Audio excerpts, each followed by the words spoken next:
Okay, good. Foolhardy me. I actually did remember to turn my mic on. Let me check something real quick. Nope. I was really hoping that was going to fix it, but no. I guess not.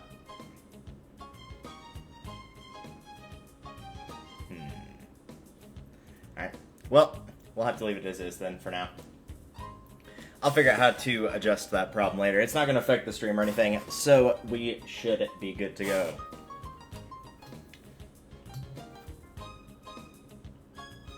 In the meantime, how's it going, everybody? Welcome back to more Pokemon Colosseum. I got a little bit more time tonight than I did a few days ago. So, today, let's say we get the rest of the Shadow Pokemon in the game. We've still got 4 left to go. We're in the area where 2 of them are, and then we will pick up the final 2 after that, and we should have enough time to do all that. It shouldn't take that long, hopefully. Knock on wood. But, let's begin. Alright, so taking a look at our team here. As previously mentioned, whenever we kind of went over it the other day, I have not edited, altered my team in any way. They are the same level. They have not learned any new moves. They have not been in any new battles. Nothing has changed. The reason for this is because in this area, if you turn your system off and back on, and I would also presume that means if you leave the area and come back, it will reset all the battles of the trainers falling from the sky, and I didn't want to have to deal with that a second time, all just to get a singular berry. We'll probably pick it up in this episode, but just not important right now, not relative to actually getting to go where we need to go. So, as a result, I'm not going to worry about it for the time being, and when we get to that point, we'll get to that point. As also mentioned, because there is a reward for purifying everything in the game, all the Shadow Pokemon, I am going to... Sorry, I'm getting distracted here. My laptop's acting like it's not plugged in, even though it is. There we go. I don't know why I did that. That was really weird. Why is it doing that? Oh well.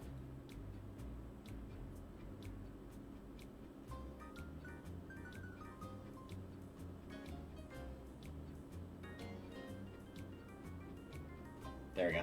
It was being weird for some reason. Anyway, as a result, if we get to the point where we've caught everything and not purified it, I'll probably use the trick that I showed last time. Also, I'll explain it this time. And we'll hop onto another game while the Pokemon are getting purified rather than going through more of Mount Battle or anything like that. Because it's just... that would take an excess amount of time, and I really just think that would be kind of boring for everybody to watch, and they probably don't want to watch it. And that's entirely fair. I don't think anyone would blame you for not wanting to watch that. I'm going to go ahead and use this trick this time just because we've gone through a fair bit of this area. I'll go ahead and just leave Wild in my party, and then he won't get the benefits of this, but that's fine. But yeah, we showed a few little like tricks and tips here and there last time. And one of those is if you put your Pokemon into the PC and then exit out of the PC and then just re-enter the PC and grab all the Pokemon that you just put in there, it will fully heal them. There's no heal station in this area, so this is the only way to go about it. Which seems weird, like the Snagem hideout wouldn't have one. Oh, I grabbed Umbreon by mistake. But it seems weird they wouldn't have one, like... Granted, they're a secret hideout organization area, but you'd think, like, since it's their home base, they would want the capability to heal their Pokemon when and if necessary. So, not sure why that they don't have one, but they don't have one. It is a bit odd. Now I've got to try to re-remember my way around this place. I think this is just outside. Yeah, it is. Oh. We've got mail. It's probably just giving us more of the list of the Pokemon, if I had to guess. Yep. Discovered 6 more. The additions are Noctowl, Flaffy, Houndoom, Shuckle, Miltank, and Delibird. I'll be in contact. Well, the Shuckle is new, so I can stop being coy about that. Yes, Shuckle is one of the Pokemon that we have not obtained, so we now know 3 of the 4 that we are missing. And I don't think it will tell us what the 4th one is until we get the remaining 3. But yes, Ursaring, Smeargle, and Shuckle are 3 of the 4 final Pokemon that we have to pick up. This trainer does not have them, but you already knew that. Also, what's up, Aaron? It has been quite a while. I usually haven't had the chance to stream on Friday, but I had a good amount of energy tonight, even though I am working, and I start work a little bit later tonight, so glad to have you here. I might try to stream tomorrow as well, because I actually have tomorrow off completely, provided no shenanigans happen. You'll have to forgive my infinite sarcasm while saying that. The main reason being is we have to have 4 people working a night, and we've got 1 relief and 5 full-times, or 1 part-time and 5 full-times. But there is 1 slot that has not been put into our schedule. Like, nobody is working in one of the 4 slots that they need to. And while I am the person that has gone the longest without a break, with our new schedule, that probably does not mean anything. So, it's anyone's guess, really. Which is always good. Let's just yawn. I probably should switch out Quagsire. It's not in a great spot, hence why it just died in 1 hit. But, oh well. Also, my St. Patrick's Day was good. It was largely uneventful. I mean, I did, like, wear green for it, namely because I didn't want to have to deal with people potentially trying to pinch me. But it was good. I pretty much just worked. I didn't really do anything else. But it was nice. I guess I'll go ahead and bring this up about Jumpluff's model right here. Well, we'll see in a second, after Vileplume is done getting burned alive. I mentioned this last time, but the little, like, what are they called? Dandelions. The dandelions that it's got, the one on its head and the 2 that it's holding out sort of like pom-poms, if you look at the shadow, and you can see it right there, if you look at the shadow of Jumpluff, they're not circular in nature. They look more like the polygons that they actually are. See? They're squares in the shadow. They're not circular. Just a small little interesting detail. Yeah, I don't think all the Giga Drain in the world is going to save you this time, Jumpluff.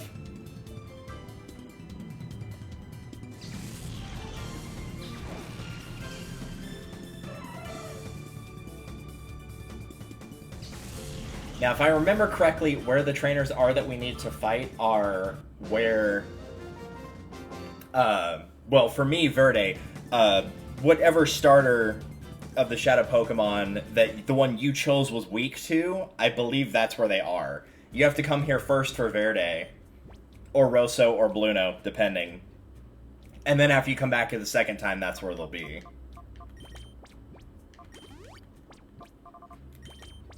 I don't feel too bad about using these items, because largely we're done with most of the battles that are going to require any semblance of needing to heal. Because most of them are just, at this point, will be like, stuff like Mount Battle, where you'll heal after every battle, so it won't be as big a deal.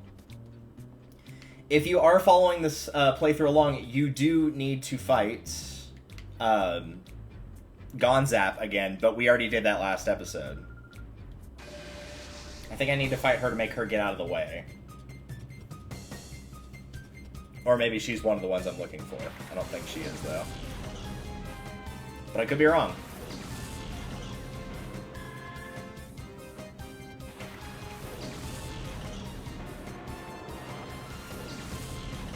But yeah, if you have not fought Gonzap, you need to do so. He almost destroyed me. I got kind of, admittedly, a little bit lucky that he didn't manage to get me. Go after Flaffy. But by beating him, you get the D-Disc, and you do need that D-Disc to progress in the post-game. It will take you to a Colosseum where the Shadow Shuckle will be, so it is required for completing the post-game. Even if you're not going for, like, a full 100%, if you want all the Shadow Pokemon, you are going to have to get that, so... Just be prepared, he's pretty dang strong. He's a lot stronger than he is in the main story.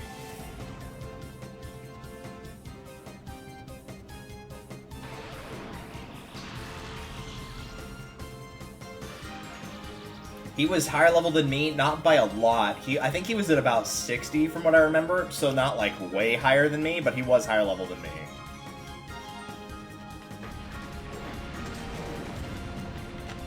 I think he got me down to 2 Pokemon, and I had to revive Espeon to stand a chance against whatever he had at the end. Because all I had left was Fortress, so I used Fortress to stall and get one of my other teammates back that could actually do enough damage to beat him.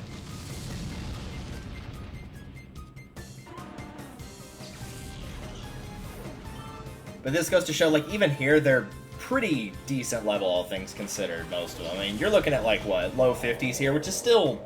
It's not as bad as, like, the endgame was, but it's still relatively strong, so... Keep in mind, if you go in here, you probably want to take a lot of items with you. We'll try to put Walrein to sleep, I guess. But yeah, keep in mind, you probably want to take enough items with you to where you don't have to keep coming back out. Because like I said, if you leave and re-enter, you're just going to have to do all the fights again. So make sure you're A, high enough leveled, and B, have enough items to adequately heal your team between fights. Or go back and use that PC trick. They will not respawn by floor, thankfully, but if you leave and come back or turn the game off and back on, they will come back. Which is, I suppose, nice if you didn't catch all the Shadow Pokemon in the game, because a lot of the trainers you could potentially miss will be here.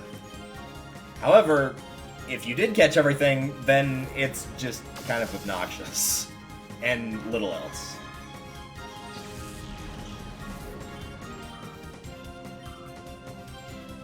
Walrein should be asleep after it's done with Blizzard here.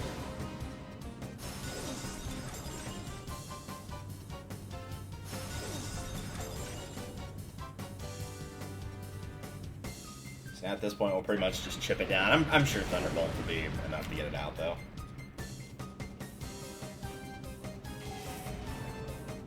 Any plans for spring break? No. No plans for spring break. We're actually, for my workplace, because I work with kids, their spring break is actually this week. So they just finished it up, or today is their last day of it, rather. But I personally don't have any plans for spring break. You have a lot longer off in school than we do. I guess they technically get like a fair few days. Like they get 2 for the weekend after the normal school week, and then the week off, and then 2 after that. So technically they get 9. They get 7 more than they would normally. So I mean that's still pretty close, actually. But no, I don't have any plan. It's kind of a weird spot for me right now, and yeah, that trainer did leave. That's good. What levels are we looking at? 58, 7, 7, 7, lots of 8s and 7s here. Yeah, we'll stick with what we got. I'm gonna ignore him because we already fought him before.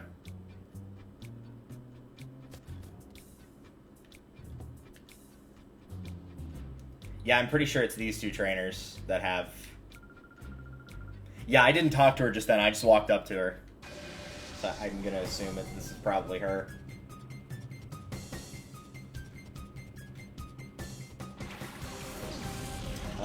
No, it is not. They actually are Team Snagem members, not... Interesting. Anyway, I'm kind of in a weird spot when it comes to potentially taking a vacation, because we're very, very, very understaffed right now. And so taking a vacation kind of just screws everybody over, as everybody on the staff realized last week when 2 different of our overnights both took vacation. And so they took vacations for a week, and so we had to work for a week straight because we did not have any relief. Like, one of our other overnights got sick, not COVID sick, but got sick with something, and he still had to come in anyway. Like, we don't have any backup. And our relief staff is very, very bad about not coming in enough anyway. Like, she only works twice a month, tops, and even then, it's not a guarantee. And even then, she's also been caught recently sleeping on the job. So again, not very reliable. And so it's really tough to take a vacation right now. I've got over 130 hours of paid time off, and like, I just can't use it. Like, I can technically. It's not like my workplace, you know, is like, oh no, you have no legal right to use this because we're understaffed. I could use it, but it would just screw everybody else over. So as a result, we're kind of just stuck right now. Even if we had, like, one additional person, it would be enough to where we could, like, safely take some vacation time, but right now, no. Though I'm planning to save it all up for, like, late August, early September, and just take, like, 2 or 3 weeks off. Because it is paid time off, so I'm still getting paid for that. But just, like, taking, you know, a long couple weeks to get things sorted, get things done. At some point, I do want to go back to doing content on YouTube, and so that would give me time to kind of, like, record some videos. Like, get full projects done to have, like, a little bit of, you know, some backup for later.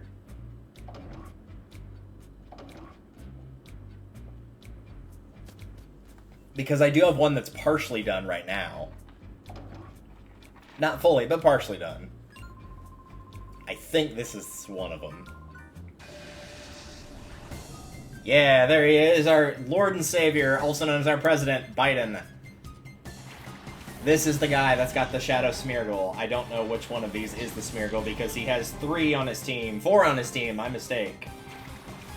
He has 2 that are at 50, 1 at 51, and 1 at 45. So he did not start with 1. My strategy is going to be to take out, level-wise, the strongest ones first. And just hit them as hard as I can. Like that.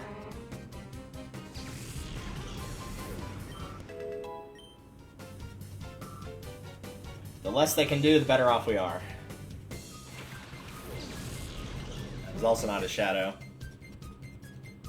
I can be a little bit more lenient with his shadow Pokemon here than I could the previous 2 that we caught, because Bayleaf and Croconaw both were only level 30, and so, like, even using Espeon's Swift Attack was still enough to put them in a pretty bad spot. With this being level 45, it's a little bit more lenient. I'm not going to be sending out a Flamethrower, mind you, but it's a little bit more lenient.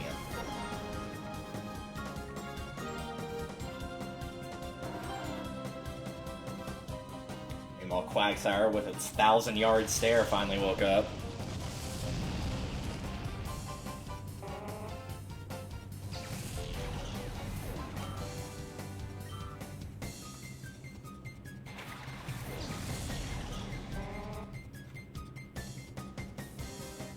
And of course, there it is, the Shadow Pokemon.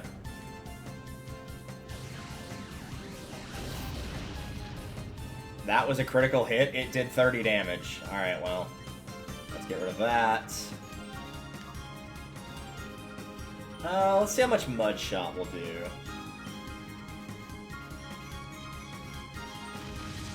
After this, I'll probably recall Typhlosion and swap it out for Ampharos to use Paralysis.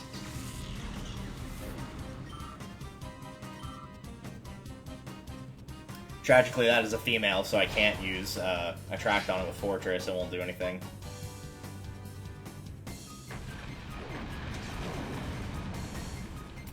And that killed it in 1 hit. Cool! I know it had same type attack bonus, but still, that is a bit much. Well, let's just reset the game and try that again.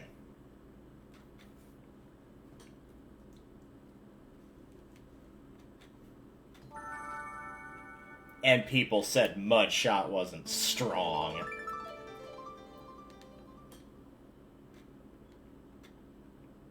I mean, it's still, what, like 55, I think, for damage, which is not horrible. Earthquake is better, obviously, but you need to be careful using Earthquake. I'm gonna go with the tried and true strategy of Earthquake Protect here. Well, no, because the first one we fought... I'm trying to remember now. I think we want that, even though they're the highest leveled. I think she had all grass, right? Was she the one that had all grass, or was it the one after her? One of them had all grass types, and therefore having Quagsire was not helpful. Yeah, it was her that had all grass. She had Jump Left for Azalea and Vileplume.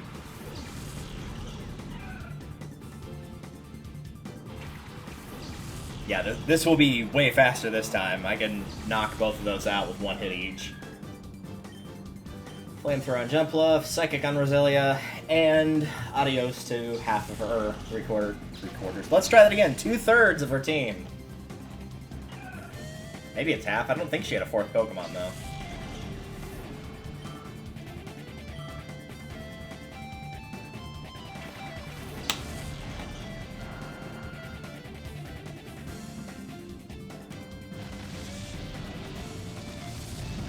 I'll go ahead and mention this now while we're refighting through a couple of these trainers. I think we only have to fight 2, though. I think it's only her and the bodybuilder that was blocking the staircase, thankfully. So, not too bad. Do that. But a couple, I think it was like 2 or 3 streams ago I'd mentioned I was kind of considering making it like a little bit of a Pokemon year. Not exclusively Pokemon, but going through, or going back through, rather, all the generations of games. And doing, like, one from each of the main series, mind you. So, we're not talking, like, Colosseum XD, because this is sort of a Gen 3, but I would still go back through Ruby, Sapphire, Emerald. And I can safely say now that that is pretty much all but confirmed to be in the works. But I'm going to do it slightly differently from how I initially planned to do it.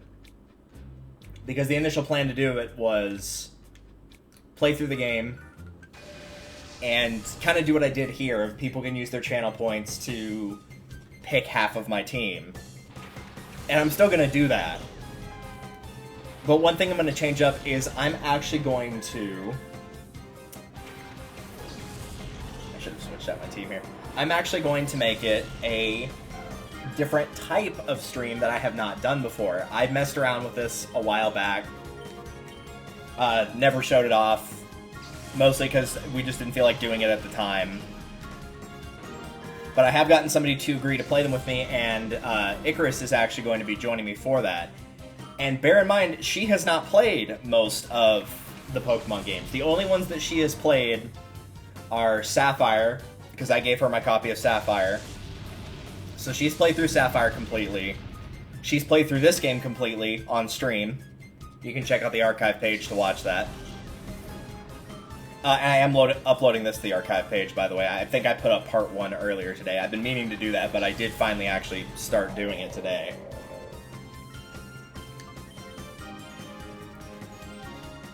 And she's played a very, very, very small bit of Diamond. Like, she hasn't even gotten to the first badge, which Diamond is kind of slow, but she only got to borrow it for like an hour. So, you know, nobody's going to be able to beat Pokemon Diamond in an hour without glitching the game or something like that.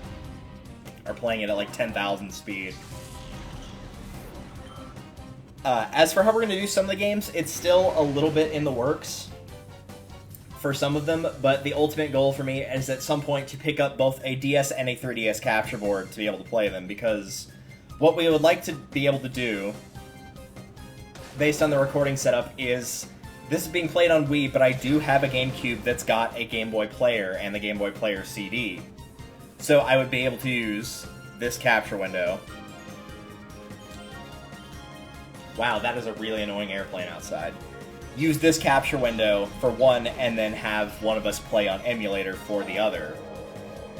And so what we'll probably do is have her play on the GameCube with the actual cartridge of whatever game we're playing, and then I'll play on the emulator, and then I will go back and play on the proper cartridge, because we're not going to both do the same game. Like, for Ruby and Sapphire, I'm going to do Ruby, she's going to do Sapphire. For Gold and Silver, she's going to do Gold, I'm going to do Silver, that kind of thing. So it's not going to be the exact same game. It'll be close, but not the same one. And then after that, we're going to transfer all of our teams into Pokemon Battle Revolution and compete against each other there, so it can still be shown on screen. That's the idea for it. Oh, I actually do have to fight this trainer. So I know right now, and I don't have the copies of the games in yet, because I did have to pick up Ruby, Fire Red, and Leaf Green, because we're going to do Fire Red and Leaf Green as well, obviously. I do know we can do it with Gens 1 and 3. For Gold and Silver, I think I would prefer to do Heart Gold and Soul Silver over just regular Gold and Silver. Because I think most people do believe, and I also agree, that Fire Red and Leaf Green are pretty faithful to the original adaptations, as are Soul Silver and Heart Gold to the adaptations of, well, Gold and Silver. But for doing that, of course, we would need to pick up a DS capture board. And the same would be said for Gen 4 as well with Diamond and Pearl. So we're going to kind of play it by ear and figure out how to do that. So it probably won't be done like back to back to back. But just know that once we get like some time to actually test it and make sure it works, then at some point relatively soon, we will be doing at least Fire Red and Leaf Green. And there will be a couple of like different rules for that with how we'll play. And all those are going to affect me because I don't think it fair to give her additional penalties for a game that she has not played. Meanwhile, I have played through them multiple times. But we are going to allow trading, so if people, like, if she or I want to use a trade evolution, we can do that. We are going to allow trading version exclusives over, so if I play Leaf Green and she plays Fire Red and she wants a Staryu, then I can trade her over a Staryu, that kind of thing. And we are going to set it up, too, to where both of us can do quote-unquote off-screen grinding. And the reason for that is if we're going to do battles in Battle Revolution, we probably do want it to be a 6v6 fight. But in order to use our story teams, bear in mind, you're going to have HM slaves on the team like Zigzagoon in Gen 3. And as hilarious as it would be, no one wants to watch two level 3 Zigzagoons duking it out against each other. It's just not that fun to watch. It's just them using tackle over and over, you know? It's not exactly high-quality stuff there. And so we'll allow both of us to off-screen grind. But basically the way it will work is I will probably allow 2 per game for audience choice of what they want me to use. And then I'll pick the remaining 4. But the idea is basically you have to say on stream whenever you're playing through, like, yes, I am using Typhlosion for my team, I'm using Blaziken for my team. Whoever you're using, it's like, yes, I'm using this Pokemon, or no, I'm not. That does take away a little bit of the suspense, but it also makes it fair to be like, you know, instead of her watching me play with my team and, like, let's say I'm going through Fire Red and I've got, like, a Charmander, a Pidgey, like, you know, the team that I typically use, and then when we go to battle, it's just completely and utterly different. Which would be fair in a tournament, because, like, in a tournament level or a battle thing, you usually don't know your opponent's Pokemon, but you would have the privilege of seeing the team anyway at the beginning, regardless, so it is a little bit more unfair. Because it's not even a case of screen peeking, like, it's literally right there on the screen of, like, yes, I'm using this Pokemon, so I'm not going to feel bad about doing that. We're going to sort out the rules at some point when we have the opportunity to do so. We'll mess around with it. We'll probably just, like, you know, take a day at some point where she'll come over here and we'll test it out, we'll figure out rules and stuff like that. It'll be more set in stone and more concrete than it is now, is the important thing. Oh, no, wait, I don't want to do that. I want to keep Espeon out. Alright, let's watch Swift kill the Smeargle. Even though this doesn't have same type of attack bonus, and Espeon doesn't have a very strong attack stat. Alright, that's much better.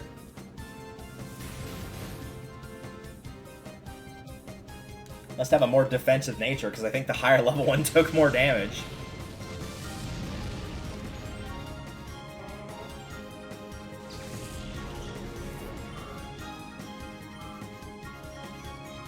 Hey, it's a male one now, too, so I can actually use Fortress to make it fall in love. That's also good. Let's switch you out for Ampharos first to paralyze it, and then we'll take out Ampharos in favor of Fortress. So all that stuff will get a little bit more finalized. You know, like, we'll set up proper rules. We'll go over all that stuff.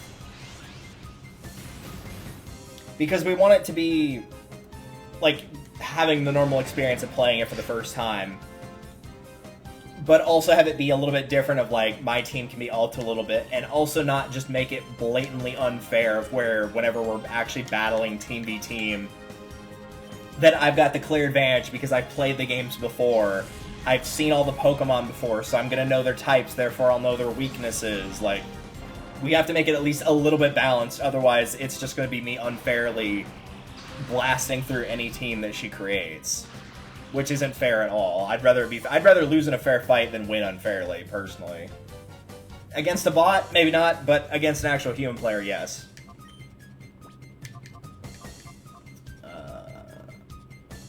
Oh, he's already out here. What am I doing?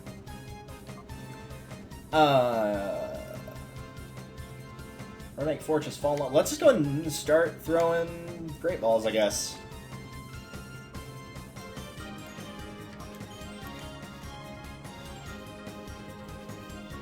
So yeah, at some point we'll get that set up. I've already got, like, the screen setup idea for it taken care of. I already built that for whenever we were thinking about doing the first race. That wasn't Pokemon related.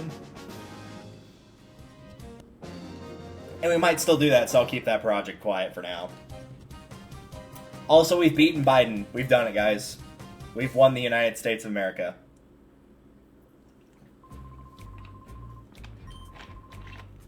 Yep, you sure did. Alright, let's have a look here. How's the team looking? Wild's taking a little bit of damage, but he'll mostly be okay. I'm going to be unfair since I don't want to go all the way back and heal and see what he's got on his team. He's got 4. He's got a fire. He's got a grass, a water ground, a fighting, and a normal, which is the Ursaring. I'm going to assume that he's going to start with the first 2 on this list. And unfortunately that means I can't really do much to that Marshtomp, so I think we're going to leave it as is.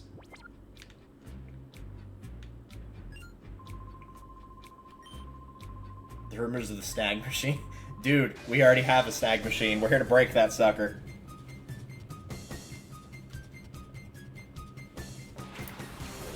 No, it's not Marshtomp and Machoke. Alright. Well, I can still destroy the Machoke with Espeon, so that's good at least. I'll probably just use Dig with Typhlosion to get him out of there for whatever Swampert's going to try to pull off. Dig, Marshtomp. Psychic on Machoke. But yeah, we'll figure that out more effectively as time goes on.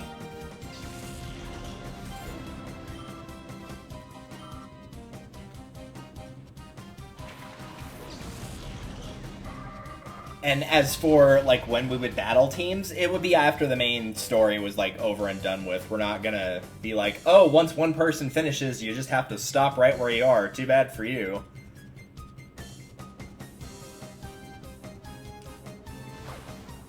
Oh, awesome. Now I get to flinch. That's exactly what I wanted.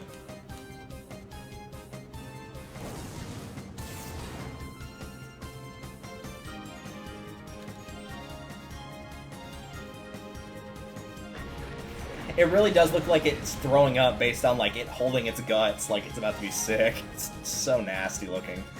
Alright, Flamethrower on Shiftry, Psychic on Marshtomp, and if both of those are one-hit kills, or full kills, rather, in Marshtomp's case, then we should be good to just go ahead and grab Ursaring all by its lonesome. I think it will be higher level. Nope, it's at 45 as well.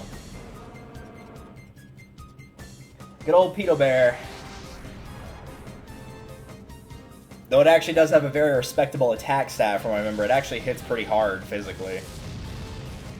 But we're higher level, it's by itself, we should be fine.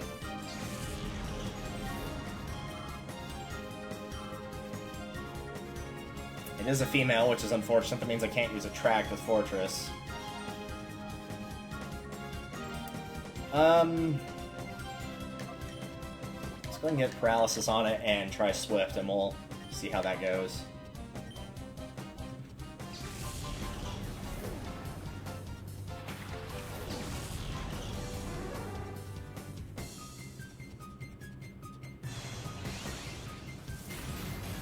Yeah, not very much. I think it's pretty good defensively, or at least physically defensively.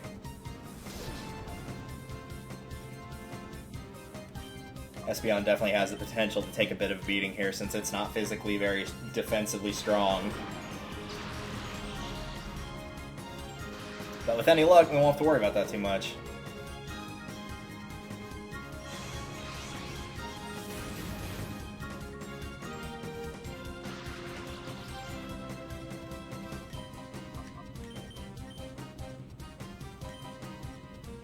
I could have thrown a Great Ball there, but I like to at least get Pokemon into yellow before I attempt that.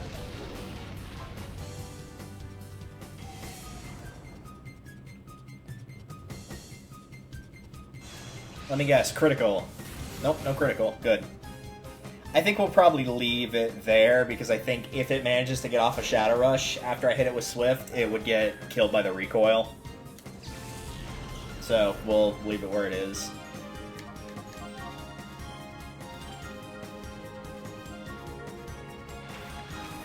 And I'm definitely not about to try and confuse it, because it's got a high attack stat, so that would do more damage than normal. So, let's just start throwing and see what happens.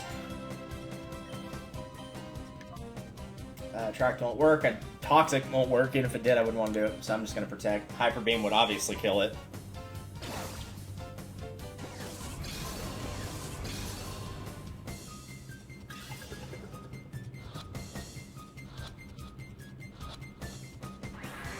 Thought we got it in one go there, but nope, not quite.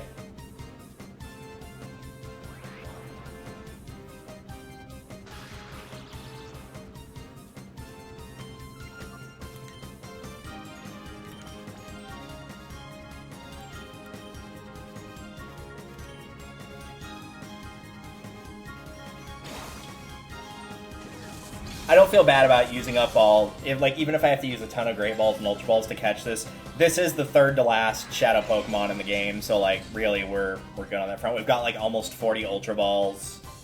We'll be fine. I don't remember what level the Shuckle is, but I know the very last one is low. It's the lowest level one in the game, actually. It's only at 20. So in that regard, like, you could just use regular Pokeballs and be fine, probably. I don't remember what the catch rate on it is, but that's one thing I don't tend to memorize that much in Pokemon is catch rate for Pokemon. Whether, like, usually you kind of get an instinct if you've played enough of, like, oh, this one's really easy to catch, or oh, this one's extremely hard to catch, like with Skarmory. But I don't, like, know them off the top of my head or anything like that. Regardless, we have gotten the Smeargle, we have gotten the Ursaring. We've gotten the ire of both of these guys. I don't think we actually have to get the Snag Machine from anything. I think all you have to do is beat Gonzap, and he gives you the D-Disc, which again, we already did. Yeah, he's at level 64 with his team, for the record. But yeah, that's all we need here, so let's get out of here. Or we could get mail. We just got a letter. Wonder who it's from. More Shadow Pokemon. 6 more additions are. Yeah, we already got that thing before we reset it. But yeah, we already knew all those.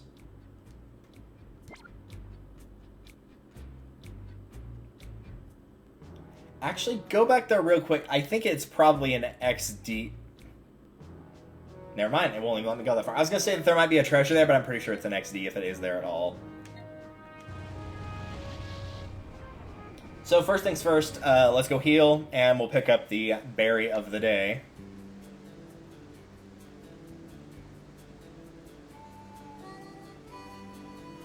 And then if we pick up the last one, which I see no reason why we wouldn't, it's not going to take that long to grab.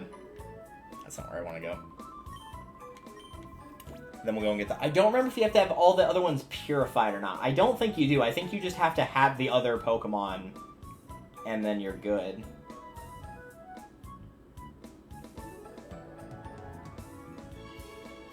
Ooh, these are actually pretty high level later on for what we're going to have to do here. The Shuckle's 45, same as the Ursaring and the Smeargle, but the guy you have to fight, the rest of his team is in the high 60s.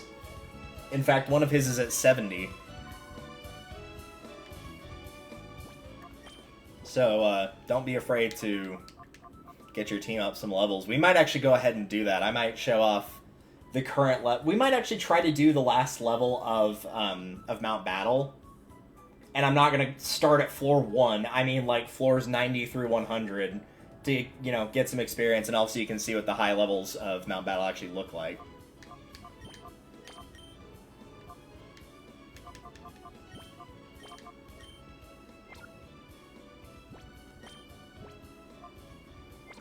One other thing we do need to do as well is get the TMs from the Under Colosseum. Not the deep under, just the under.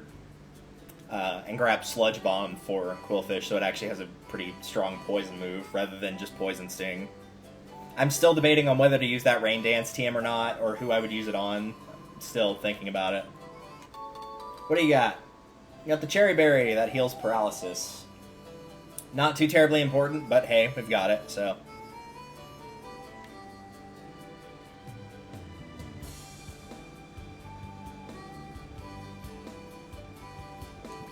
So I think the best place to start is, well, first let's take a look at our items. How are we doing here for healing? We got plenty of Hyper Potions, plenty of Revives. I think we're good. I could also use those rare candies. I've got 6, just give everybody a level on my team if I wanted to, but I'm not going to worry about that just yet. Let's go ahead and show the last 10 floors of Mount Battle, again, mostly for the experience. Well, do we want to do the Colosseum first? Maybe we should do the Colosseum first.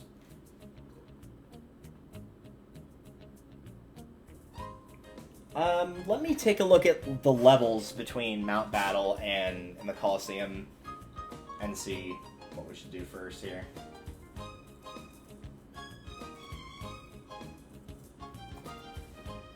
If I feel like I can take them for this last floor, and I feel like by now I probably should be able to do so for Mount Battle, then I think we'll probably just go ahead and take them on. This looks like mostly teams of 5 and 6 that are all at 60. So we would be about on par with them, roughly.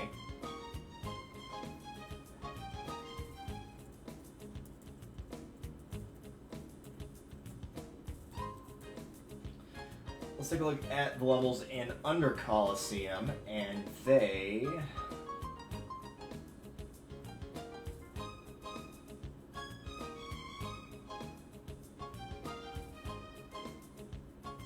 are at about our level, 56, 57s. So I think it's actually better we do the Colosseum first. Plus, that's one we'll actually do on screen, because we didn't do Fennec or Pyrite Colosseum on screen. And there's only 4 Colosseums in-game that you can actually play like a Colosseum. One of them is the Deep Under, which we'll go to later, and one of them is this.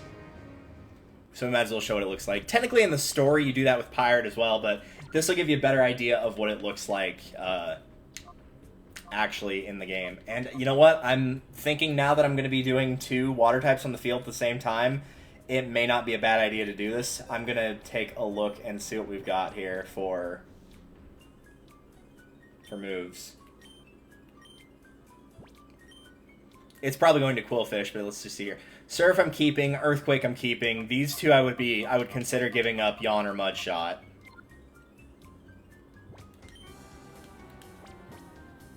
Let's just go to the Pokemon themselves.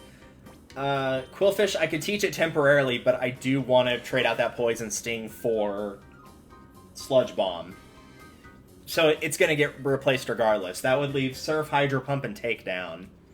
Quillfish actually has a pretty good attack stat. As you can see, it's higher than its special attack is. So Takedown's not horrible. I feel like it might almost be better to get rid of Hydro Pump than Surf, because, like, the power-wise, they're pretty close. And Surf does hit both opponents, and not your ally, because this is before it's been completely busted to high heaven. And while Hydro Pump would be nice for the high damage, by using Rain Dance, that's going to power up water moves, and that's going to power up Surf. And again, Surf hits both opponents. So I think it's actually fair to get rid of Hydro Pump for that.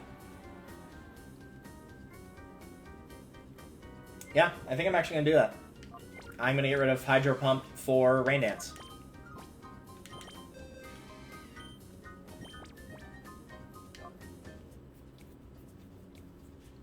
I find it weird that that Reinhardt can't learn Rain. I mean, this feels like one that almost every Pokemon will be able to learn. Like, you get why for Typhlosion. Why would Typhlosion want Rain Dance? But it's a bit weird that the Bug and Steel one can't learn it.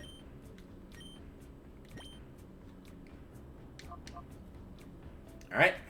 So, switching out Hyper Pump for Rain Dance, boosts the power of water-type moves for 5 turns. This also helps with Quillfish because it has an ability called Swift Swim, which doubles its speed whenever it's raining. So by doing this, it's going to get a massive speed. It says increases, it's actually doubles, is what I've been told. So its speed would go from 128 to 256, which is, as you can see, well and above everybody else. He's actually our fastest member outside of Espeon, who's very fast, and Typhlosion, but only by a little bit, not by much. And bear in mind, he's also 2 levels lower, so he'd actually be really close to that otherwise.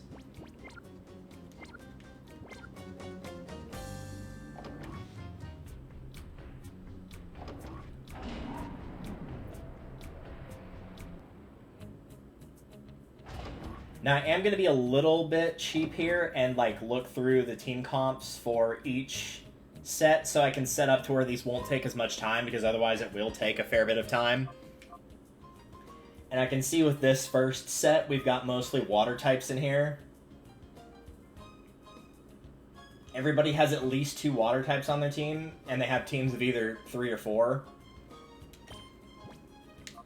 So it would be best to put Ampharos in front. I'm going to keep Quillfish there and use Rain Dance because that could give me Thunder. I don't think I'm going to need that much damage, but if I want to do it and make Thunder 100% accurate, I have the capacity to do that. So that's why I'm going to go with the setup I do.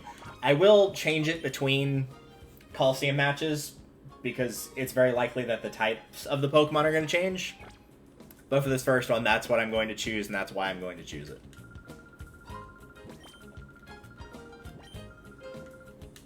Now, since I did both Fennec and Pyrite off screen, I did mention what all the rewards were for the TMs and all that stuff. But I will go ahead and talk a little bit about how the Colosseums work proper. Again, we saw one in Pyrite, but that was a long while back from now. That was like that was like our second visit to Pyrite. So it was a long time ago.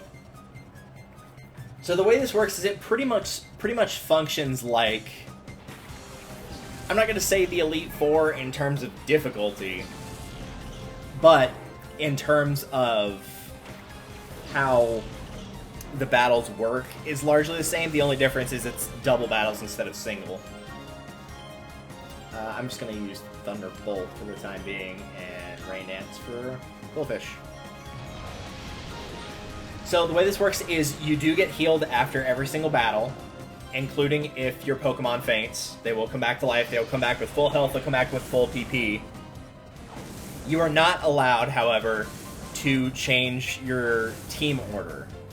So whatever you choose going in for the first battle will be what you start with for battles 2, 3, and 4. Which is why I feel a little bit okay about knowing what the team comps are ahead of time, because it's entirely possible, like, this first guy could have a bunch of water types, and then I'm like, oh, cool, I'll throw out an electric type. And then the next guy just has all ground, and I just lose Ampharos, and there's nothing I can do about it. Which would suck, but it would be kind of unavoidable. Alright, so now we got Thunder with 100% power. Let's go ahead and use that.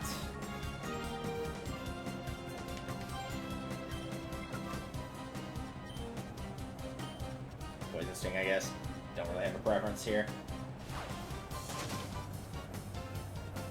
The Colosseums in this game are a decent enough way, provided that you're a good enough level to be able to win them, to make pretty good money and also to level up your team. Fennec is, I believe, the lowest level at around level 40s. Pyrite's around level 50s. This Colosseum, as you can tell, is like mid-50s, not quite 60. And the Under Colosseum is 60s to 70s. So at the very beginning of the game, you probably, unfortunately, will not be able to take advantage of using the Colosseums because you'll be too weak to actually win, or at the very least it'll be very close. But once you're decent enough level, and if you wanted to grind, really you kind of have to wait for Mount Battle to find an effective place to grind. You could fight people in Pirate Square, and you're allowed to refight those over and over, but it's not, you know, like, They're not phenomenal for experience. But here, you'll always fight the same trainers. They'll always have the same Pokemon. They rotate in sets of 4. So after you beat the first set and get your prize, then the second, third, fourth, then when you fight it the 5th time, you would go back to fighting these guys. It would be the exact same team comp.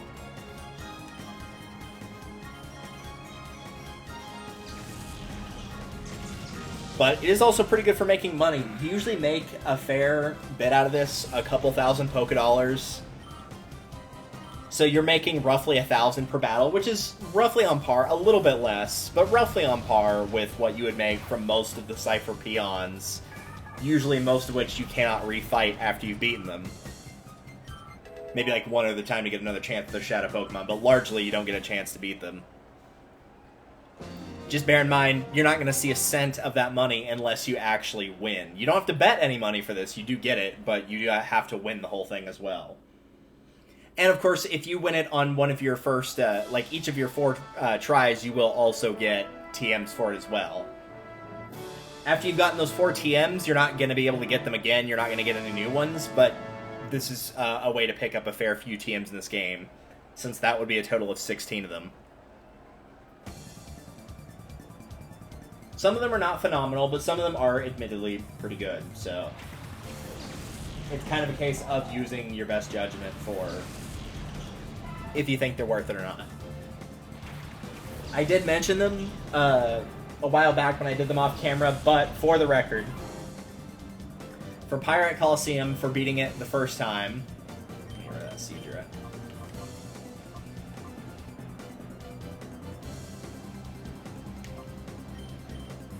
for the first time of beating Under Colosseum, you get Focus Punch, which is a fighting type move. It is strong, however, you need to not be attacked the turn that you use it, and you will go last. You'll basically tighten your focus, and if you get hit by any move at all, you'll lose your focus and be unable to move. So it is a high-risk, high-reward type of thing in that regard, unless you can predict correctly. Second time you win, you'll get Tm07, which is Hail, which will, obviously, is a weather effect. It will cause a hailstorm that will damage all types that are not ice. Options in Colosseum are limited, so you're probably going to be taking damage from that each round. It also boosts the power of Ice-type moves. Not very good in particular here because, again, options in Colosseum are limited. You get, like, Sneasel. There's not a lot of good options for being able to use that effectively. So, you know, use as best you can, but if you can't find a spot for it, I don't think anyone would blame you. Third is Tm05 Roar for beating the Colosseum for the 3rd time. Roar will increase your attack stat by 1 level. It's a decent enough move. If you can pick up Swords Dance, I think Swords Dance would suit better since it goes up by 2 instead of 1. So if you know a Pokemon that has that you want to use or can learn it, then I would stick with that, but still not as bad as Hail.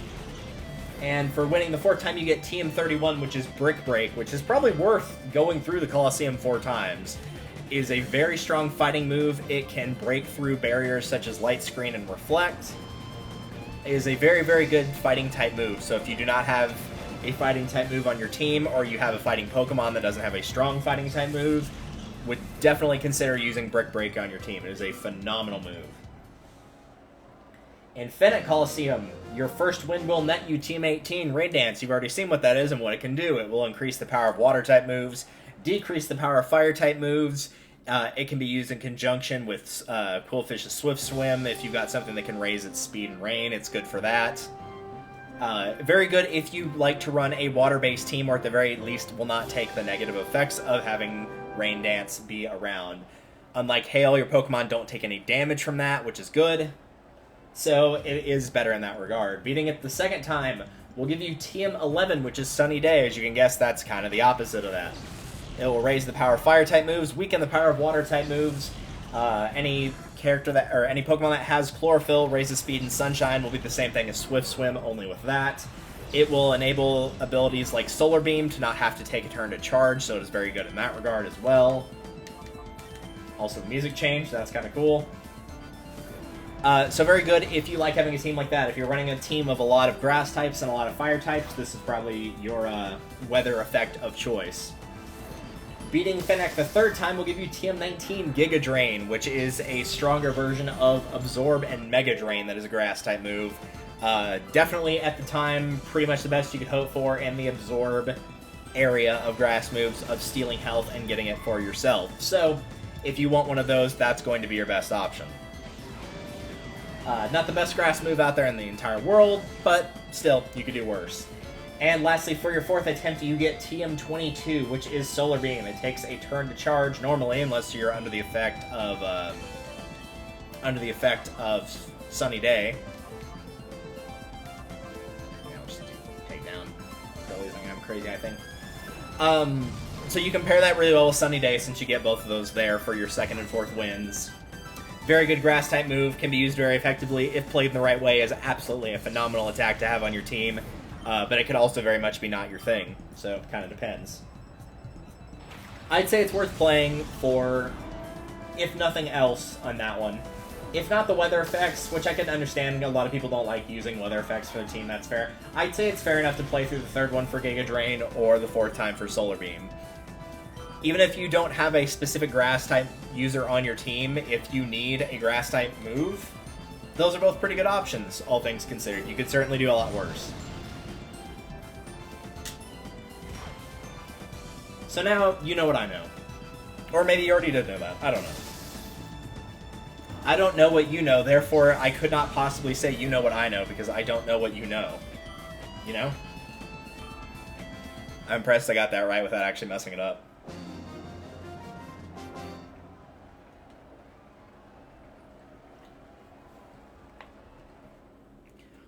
Wait, so she said she doesn't know, or no, she said she didn't have anything to do with it. I was going to say, she said she didn't know anything about Shadow Pokemon. Now she's like, I wish I had one, and it's like, well, you don't know if they're better or worse. You just kind of assume, but no, she just said it didn't have anything to do with her. And now we are here at the finale. Mistress Venus. No thank you. No thanks, I'm good.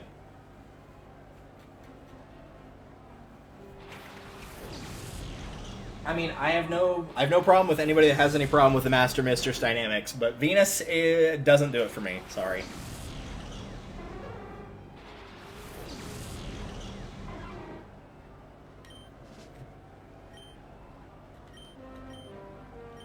As much as people would probably think I'm lying when I'm thinking about, like, the Pokemon universe for all the trainers, like, any trainer you run across, any gym leader, any villain or anything like that, none of them really strike me as like, oh, they're really hot, oh god. Like, some of them are kind of cute, but they're not like, oh god, yeah. As Miyu Aruma would put it from Danganronpa 3, there won't be one that I'm thinking about during my next tug session, that's for sure. Also, this is the reason why I used Surf, was to activate that color change, in case you're wondering. Oh, please don't use it on Ampharos. Well, Ampharos, you know what they say, you gotta destroy the ones you love, so get rid of that Kecleon for me.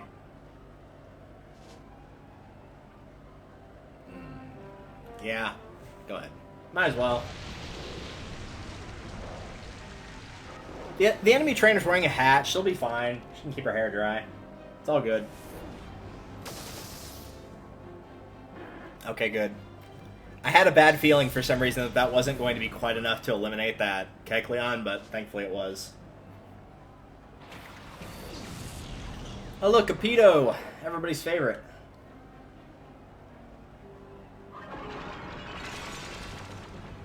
Seriously? I just got rid of Tract on my other Pokemon, and here you are doing this again. Alright, well, let's get rid of Sharpedo before it can do anything stupid.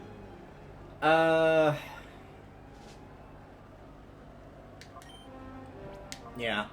I was about to switch to Typhlosion, and then I remembered that I literally just used Rain Dance, and was like, well, Flamethrower's not going to be as good. It will still be super effective, but it won't do the damage it normally does.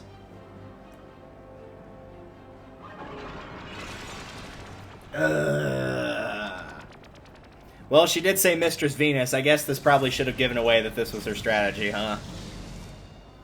Well, Pito's down, so...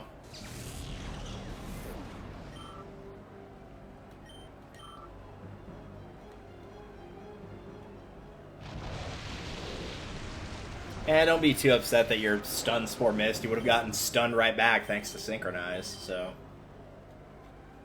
Probably wouldn't have done you any favors.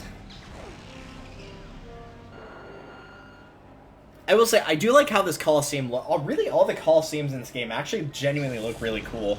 Again, I've already said last time we streamed, I love how Fennec City looks. I love the aesthetics of, like, the Oasis, of, like, seeing all of, like, these cool, like, little water effects, provided you don't have to actually deal with them like you do in some games, like the Water Temple, for example, in Ocarina. I love being able to kind of merge those things around. If you've got, like, it looks dry, but there's water all over the place, and it looks all nice and pretty. We'll continue more on this after I show this off. Yeah, so you get... wow, that's a lot more money than I was expecting. Yeah, you actually do make a fair bit of money off of this. It's closer to about, what, roughly somewhere between 1,500 to 2,000 per fight there. So that's a good amount of money. And then again, you get different TMs your first 4 run-throughs for that. I had it up here for a second. So TM37, that is Sandstorm. Everybody's favorite Darude thing. Sandstorm, again, is a weather effect that will damage all types that are not ground, rock, or steel, I think. Ground and steel for sure. I'm not 100% sold on rock. I could be wrong about that. But what is important is that I can't find what I'm looking for all of a sudden. There we go. What is important is we have it. I'm not going to be using it in particular. It doesn't really buff any effects off the top of my head. It might be useful if you have a Pokemon that has Sand Veil, which will make it harder to hit while the sandstorm's going on. But I'm not a big fan of that. If I'm going to use the weather effect, it's probably not going to be one that can damage my team potentially. It will be either Sunny Day or Rain Dance. Alright, let's take a look at the second round here and see what we've got. This is looking like a crap ton of bugs. Yep, this is definitely going to be a team full of almost entirely bugs. Okay, well, that made that decision pretty easy. Obviously, you're out in front. I'm trying to think what else we could do here.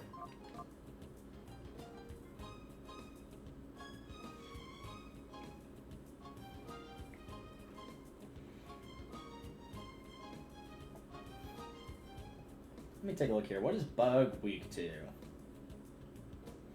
Is weak to Fire, Poison, Rock, and Flying. Well, I don't have any Rock or Flying types. I do have Poison Sting. Unfortunately, I'm about to get Sludge Bomb, which I needed from this fight, so that is a little unfortunate. And it is also strong against Poison types as well as Psychic and Grass, so I probably want to keep them out of that. I'm going to say, actually...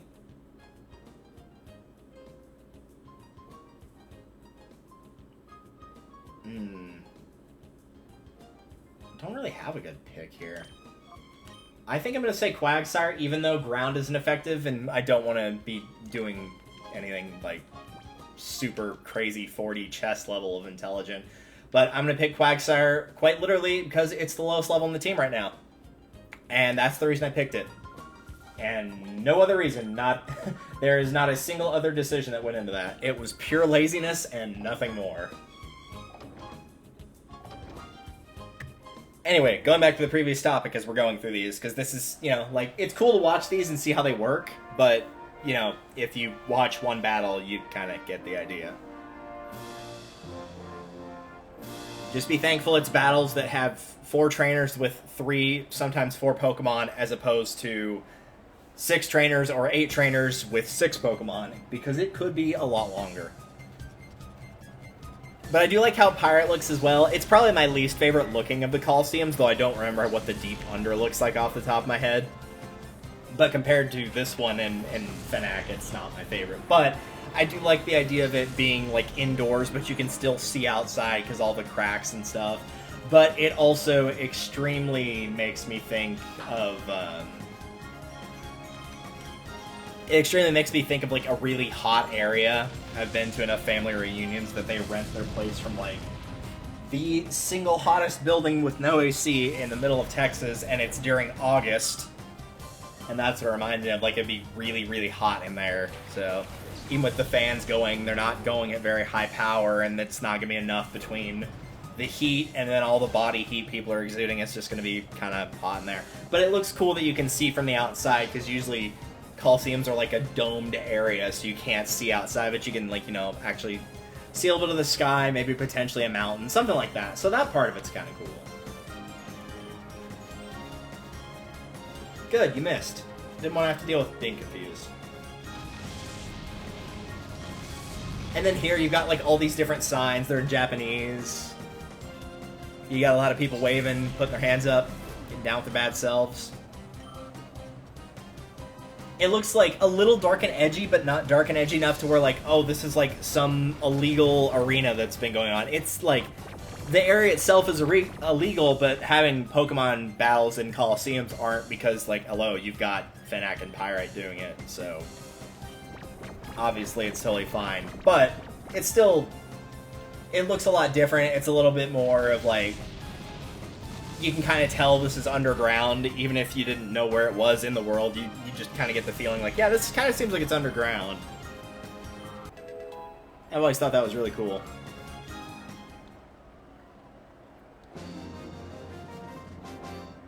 Also, what's cool is beating this person. The path to Venus wasn't easy. We took out Venus a while ago, and then took her out again a little while after that.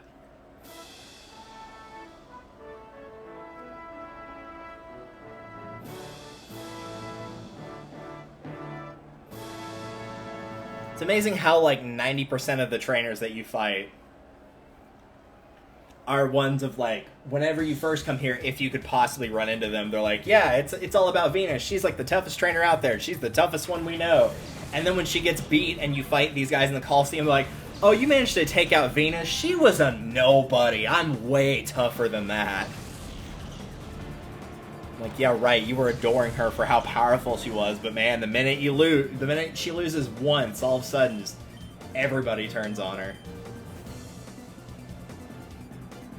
Not uncommon for in particular bullies or evil tyrants that are in power, but it's still a little sad.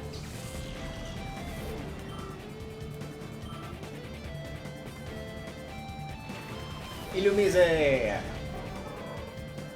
I guess you don't have Volbeat, because I'm going to assume you probably only have 3. I think for every trainer set in the Colosseums, the first 2 rounds, they only have 3 Pokemon apiece. And then for the semifinal and the final, they have 4. Sneasel! Never mind, you did have a 4th one, which is also weak to fire. I'd rather get rid of the Sneasel, for being honest here. I was going to say, because the Sneasel's faster, mainly. If only that thing could evolve in this game. If only. I would actually use Weavile if it could evolve. Because Weavile could actually be really strong. It's like, it's just a case of it just needs that evolution, and it just doesn't have it yet. You know it's going to get it, but right now, nothing. Which is always a bit unfortunate. Also, I think that's the first time we've seen that move. That's essentially the special, like, upping your special attack version of Swagger. I still think using Swagger is better, personally. Because if you're going to take the damage from Confusion, if your attack's been upped, you're going to be doing more damage to yourself. It is dependent on the Pokemon. Like, if a Pokemon's got a weak physical attack, you'd want Swagger. If they've got, you know, like, a weak physical and a strong special, and you'd want that one if it was the other way around. But as a whole, if we assume that their special attack and attack are the same, you would probably want Swagger overall. But it's kind of situational. Just bear in mind, if you use that one to up your opponent's special attack and then they take damage from the Confusion, that it's not going to be additional attack because you didn't raise that stat at all for them. In case I never mentioned it, because I don't think I did, was he, like, drumming on his belly? That was really weird looking. We don't get to see Venus anymore, and it's all because of you. Is that good or bad? I don't know if you're happy about that or angry about that. But in case I never mentioned it, getting hit with your own Confusion attack is a type... I think it's a normal type 30 power move. It's definitely 30 power. It might technically be typeless, but the point is you will not be resistant towards nor weak against whatever move it is. That said, it does calculate your defenses or lack thereof. So if you've got a weak physical defense, because it is a physical move that you get hit by, Or it's considered one, at least. If you've got a weak physical defense, you are going to take more damage than somebody who has a high physical defense. Which is why typically Confusion is put on sweepers, because usually sweepers are focused on speed and special attack.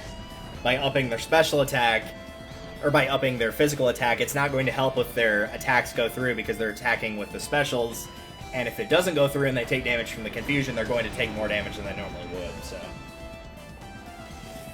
That's the 2 bits on how that works, but you probably already knew that. You probably also knew that Typhlosion's about to hit level 60 here, as Masquerain gets sent to the graveyard.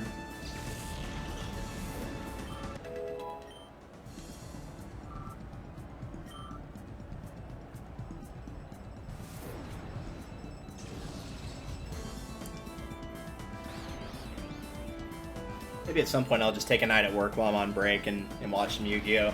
Thinking of sending him to the graveyard. In particular, that reminded me of the Duelist Kingdom area where Bakura turns Yugi, Taya, Tristan, and Joey into, like, their favorite cards. So Tristan gets put in as the Cyber Commander, Joey's the Flame Swordsman, Taya's the Magician of Faith, and Yugi's the Dark Magician.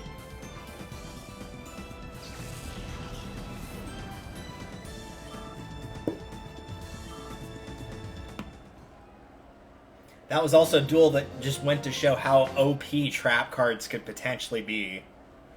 Lady Venus Forever. Okay, well, apparently he didn't appreciate me removing Venus, if that's the case. Because at one point, Bakura used just desserts in that fight. I do remember this, at least. Which does 500 damage for each monster that you have out on the field, and Yugi had 3. So he went from full life points, because it was 2,000 back then, down to 500. He lost 3/4 of his health from 1 trap card. Just by having his team out there. That was it. So basically, if you had 4 monsters on the field and somebody activated just desserts, provided you had not raised your life points, you'd just lose if you couldn't stop it. Kind of crazy to think about.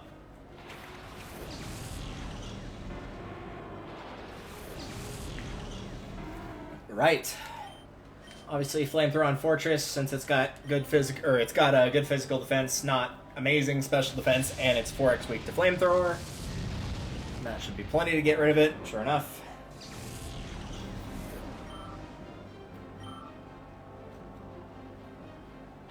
I guess one other thing I could have done is I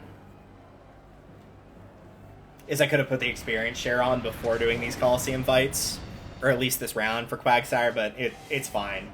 He's not so far behind everybody else that I feel that's necessary. Also, shout out to Polytoad for giving me, like, English teacher feeling annoyed vibes at the fact that it's spelled T-O-E-D instead of T-O-A-D. I know they usually change up names like that. Like, even in the early games, for Alligator is G-A-T-R, but that's because of character limit more than anything.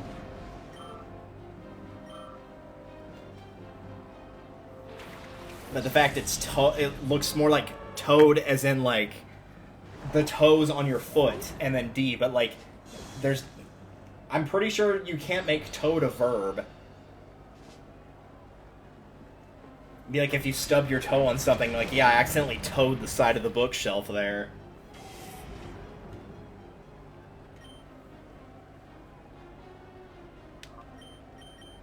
Oh wait, what am I doing? I've got that. Okay,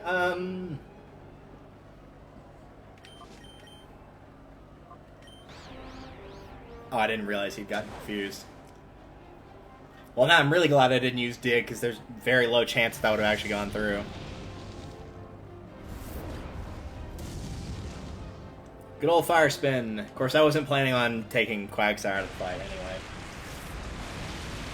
I don't know if I ever mentioned that in any of the Pokemon playthroughs that I've ever done, but if you use a move like Wrap or Fire Spin or something, it's usually like one of the hurts them for 2 to 5 turns types of moves.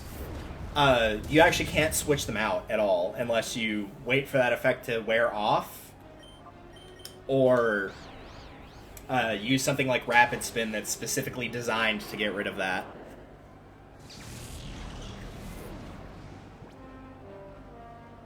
$258's $259's, huh? Alright,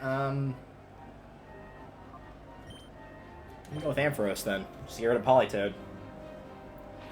If Quagsire can get an attack through, Ninetales should be gone. The problem is this Ninetales is specifically designed to be obnoxious.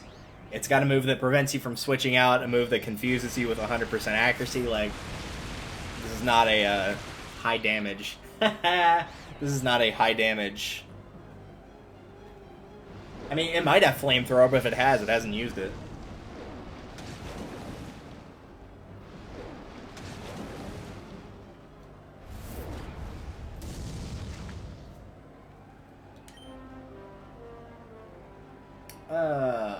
Obviously Thunderbolts on Politoed. Should be plenty to take it out.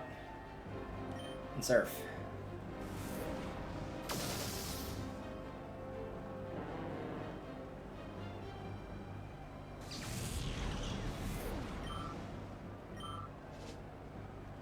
Never was a big fan of that line. The Poliwag, Poliwhirl, Poliwrath, or Politoed, depending on how you decide to go with it. Never was a big fan. The only one I really kind of liked was Poliwrath, because water fighting is kind of an interesting type. You don't see that one too terribly often, especially not back in the day. But, not a big fan. Everybody's got their favorites, and unfortunately mine does not, those do not fall within that parameter. Is this all you know how to do, is just Confuse Ray? Nothing else? This is just one of those, like, you have to sit there and wait for them to stop doing what they're doing, and then the minute that they don't get that attack off, or your confusion breaks, and they just die in one hit type of thing? Cool. Bye!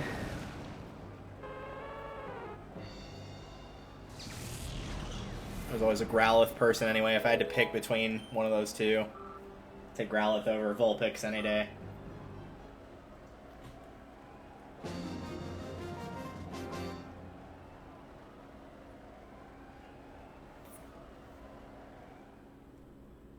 trying to remember which between the two I played in it first now. I think I actually did play Leaf Green first, not Fire Red, but I honestly don't remember.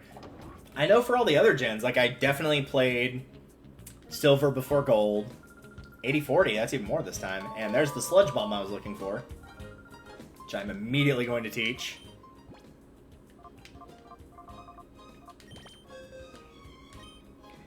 And as you could probably guess, it's going to Quillfish. So this is the difference. Poison Sting, 15 power, might poison. Sludge Bomb, 90 power, might poison. Yeah, it's 4 times as strong. It has, the only downside it has is less power points, but again, we've kind of gotten to the point where you're getting healed after every fight, so power points are not going to be that big of an issue anymore. So that should help immensely. Before we do the next couple rounds, though, I'm going to save. Because should the power decide to cut out or something stupid, I don't want to have to do that a second time, and I don't think anyone will judge me for saying that. Because I don't think anybody wants to see it a second time, to be fair.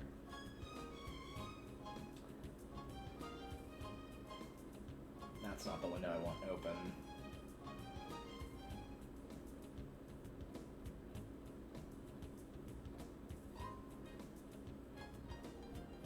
Okay, where's the window I did have open? Did I close it?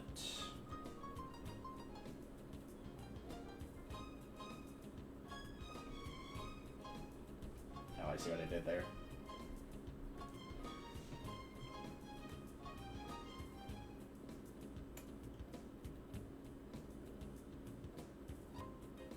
Wanted to see what was on this next set here.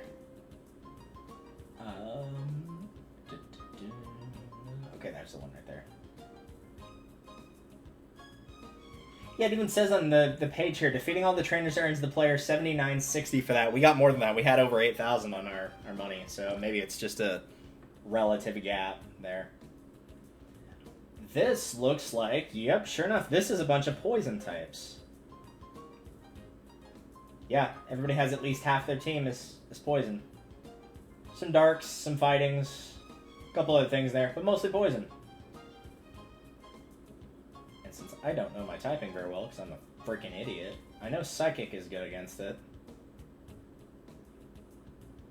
Bug and Ground are also good against it, so that means we can keep Quagsire in, which is nice. If if that is the case, let's just do that.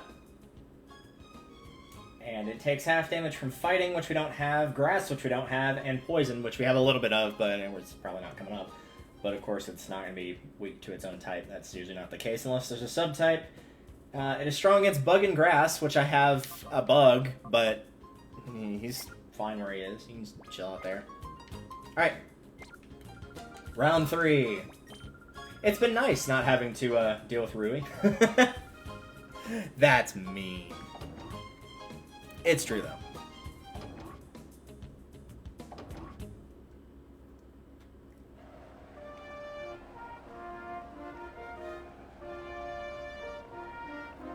So yeah, I do apologize for this feeling kind of slow, like nothing's going on.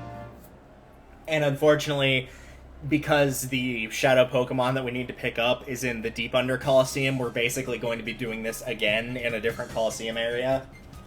And I believe you do have to go through all 4 rounds to get it.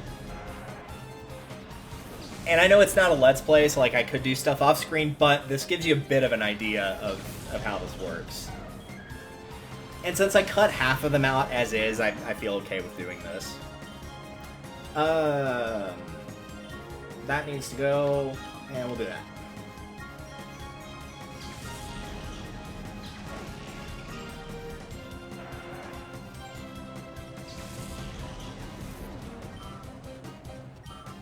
I was trying to think which Pokemon between those two that I see as more of a threat between Tentacool and Coughing. And I do think I'd say Tentacool, but I think I'd only say that because I think Tentacruel is more dangerous than Weezing is. But largely, to me, they're about the same overall.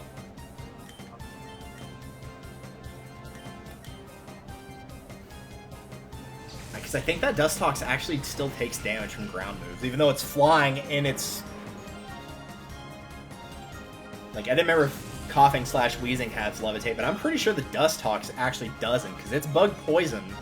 I'm pretty sure it can get hit by ground moves. I don't think it has Levitate, and it's not a flying type. Beautifly is, but this isn't.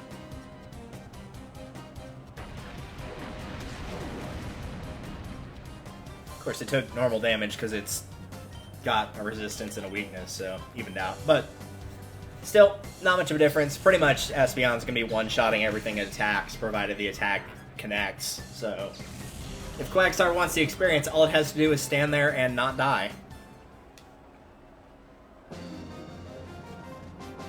This also means that since one of my sweepers is the type necessary to knock things out here, that these should go by relatively quickly. Because even the few that I saw that weren't poison types, a lot of them were fighting, which again is weak to psychic, so this is Espeon's time to shine, as it were. Yeah, you crack those knuckles. If we're talking muscles, Venus doesn't have a thing on me. Well, I mean, no, but... To be fair, if you're like a bodybuilder or somebody with really big muscles, you're probably not wearing dresses that often. Venus's forte was definitely not her muscles. That was... She went for the beauty over the brawn, I guess. Yeah.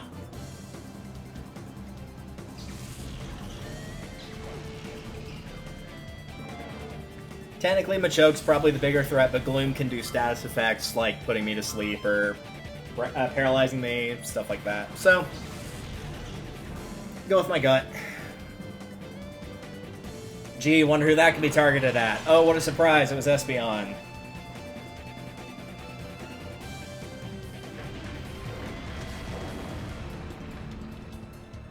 I will say, I do kind of find it interesting in some sense that, for Attract, this is being a good example, is that you can be immobilized by love, but you're not attacking the Pokemon that used Attract on you. You're attacking their ally, and that still somehow counts. Like, I guess it's the idea of, like, you know, if there's really a girl or a guy that you like, you should probably be friends with their friends. And if they don't like you, then they're probably going to project that onto, you know, whoever you're going after, sure. But I'm pretty sure Pokemon don't think on that level of a mindset, but maybe they do, I don't know.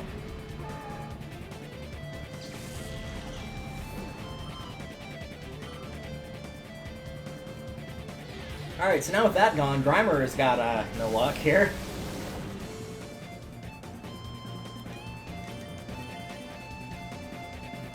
Your teammate stalled you for long enough. This should have ended 2 rounds ago.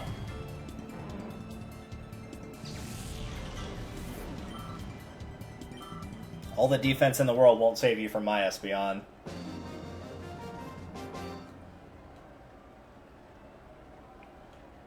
It really is a shame that Umbreon just can't match Espeon at this point in the series. Like, the fact that it starts with its most powerful move, Bite. I mean, you could argue maybe technically Feint Attack since they're the same, but Feint Attack doesn't miss. But Bite has a chance to flinch, so for me, on paper, unless you're fighting somebody that's specifically trying to raise their evasiveness or lower your accuracy, then Bite's gonna win. The fact that it can't go any higher than that. Like, Espeon starts with Confusion, and then it can get Psybeam to make that more powerful, and then it gets Psychic to make it almost twice as, or more than twice. Confusion's 40, Psychic is 90, so over double the power that I had. And it's actually got the stats to match it, to boot.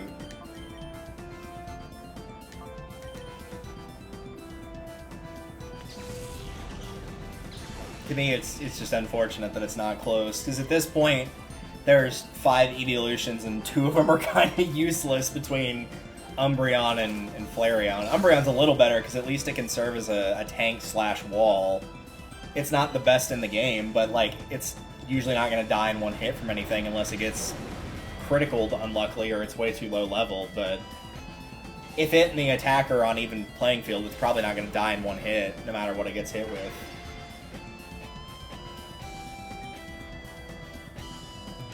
Oops, nope, did it backwards. There we go. But yeah, Flareon really gets the short end of the stick. Even after the physical special split, it's still not very good.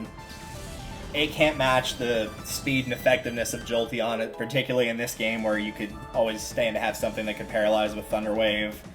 Doesn't match the tankiness of Umbreon. Doesn't match the sweeping capability of Espeon with its high special attack and speed. Can't match the defensiveness, decent type, and good abilities of Vaporeon. It can't match anything else.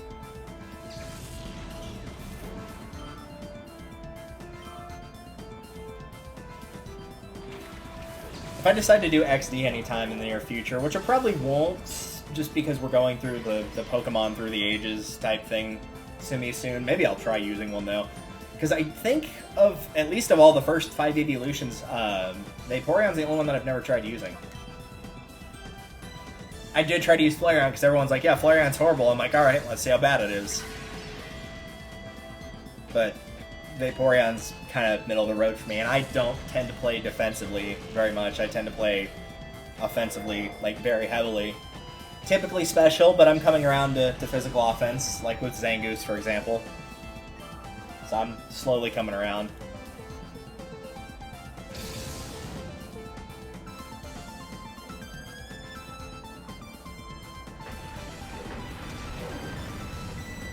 That was pretty good damage for Mud Shot on a Pokemon that's pretty bulky.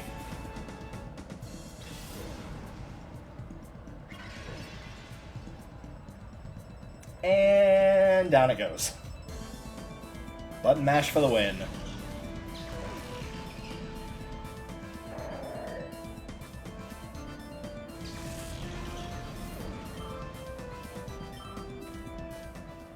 I will say, though, I do look forward to figuring out my teams to battle against somebody.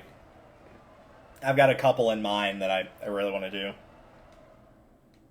I will go ahead and say, too, for the for doing that dual playthroughs / battle, Icarus will always get first pick on her Pokemon choice. Or at the very least, I'm going to let her decide if she wants first pick or not, because both of them have their advantages. Like, if you get the first pick between Pokemon, because we've already agreed that we're not both going to pick the same Pokemon, we're not both going to take Trico or, you know, whatever Pokemon. If you go first, then your choice can't get taken by the other player.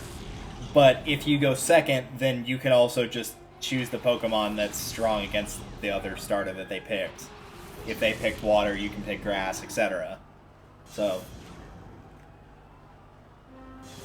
she will always have first pick if she wants. She basically can decide if she wants to pick first or second.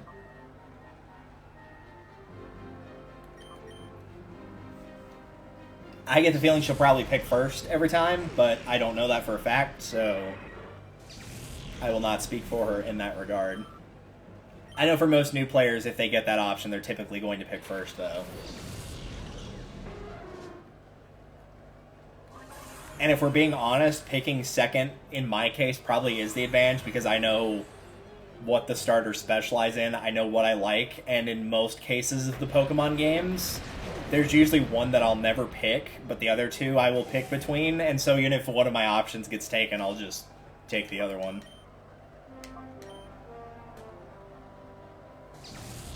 Because I know she's not watching, I'll just go ahead and say right now, for the record, I would pick Squirtle for my first choice. If Squirtle gets picked, I'm taking Charmander. For my first pick in Gen 2, I would take Cyndaquil. If Cyndaquil got taken, I would take Totodile. In Gen 3, my first pick would be Trico. If Trico got taken, I would take Blaziken. Gen 4, it would be Piplup. If Piplup gets taken, then it's Chimchar. Like, I already know what I would be taking from at least up through the first 4 gens. At some point, I'm going to play through Black and White again and kind of re-remember that, because I picked Oshawott, but I didn't really like any of the starters in that gen that much, in Gen 5. I was not a big Black and White fan, honestly. I think it's probably the generation that I liked the least, at least in terms of the game as a whole. As in terms of Pokemon, I'm not 100% sure, but it does not stick with me as much as, like, Gen 4 does. Even before I replayed Gen 4, I was like, yeah, I do like 4 more than 5, for sure, on that.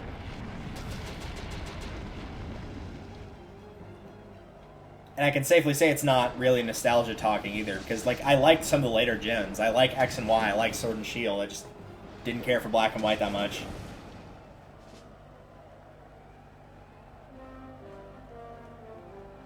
Everybody's got some Parish song. Ain't it beautiful? Hey, the attack actually went through. I figured Espeon was going to kill itself. Well, if that's the case, he's going to lose Weezing and Murkrow for sure.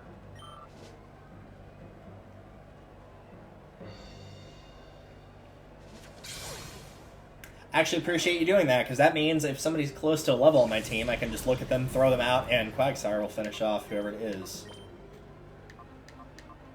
Hey, would you look at that? Quillfish is about to get a level. Thanks for the free level up there, I appreciate that. Go, Quillfish, exist on the battlefield for one move.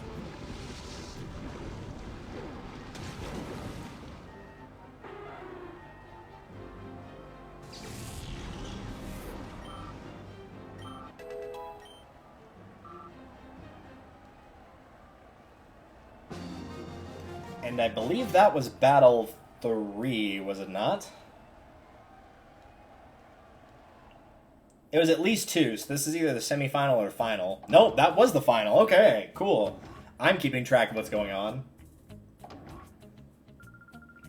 Rui got in the way so I couldn't walk over to the desk. Nice. Cash prize of 75.76. And we get TM30, which is... Let's find out. Ooh, one of my personal favorites.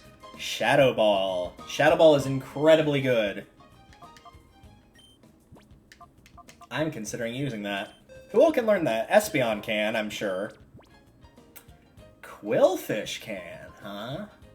And Shadow Ball is a physical move at this point in the series. That is tempting. That is very, very tempting, actually. Well, let's have a look here. I like the set Quillfish has, but between Return and Swift, I don't think I really need both of these anymore. In fact, I would probably get rid of both of them at some point, because Espeon doesn't have a good physical attack stat. I would keep Swift just to get the last couple of Pokemon, as much as, like, Return has higher power than Swift, and, you know, so as a result, it is technically better. I've not been using Return at all. I'm gonna do it. I'm gonna get rid of Return for Shadow Ball. I know it doesn't have the crazy high attack stat to take advantage of that, but it is better type coverage, so that's why I'm gonna go with that.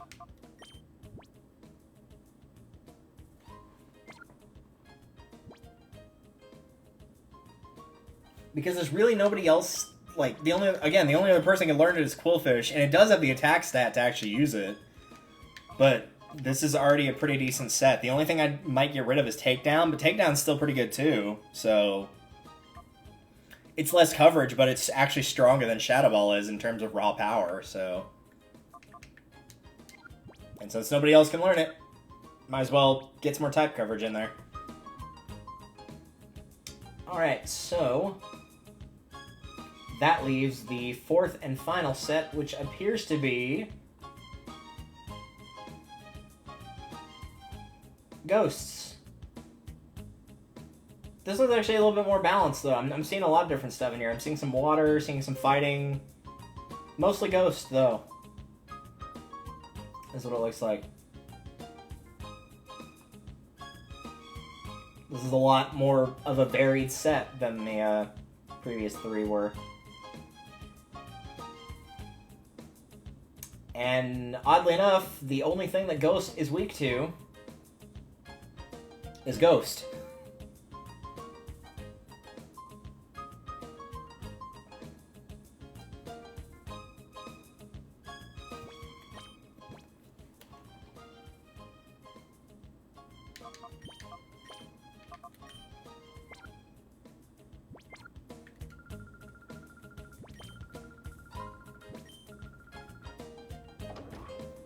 We'll see how good Shadow Ball is. I may potentially not save after this point. If I feel like Shadow Ball's not doing good enough, I might reset off camera and do all that over. Specifically so that I can get the Shadow Ball TM back if I need it for somebody else. If you were using Umbreon, Shadow Ball would actually be a very good option for Umbreon. That would get more coverage. That would be decent power. Umbreon, I believe, has better physical attack than special attack because it is a dark type, so at this point, usually they do. Not always, but usually.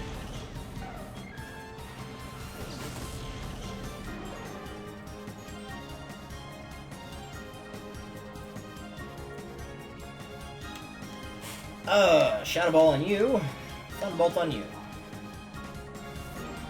Let's have a look here.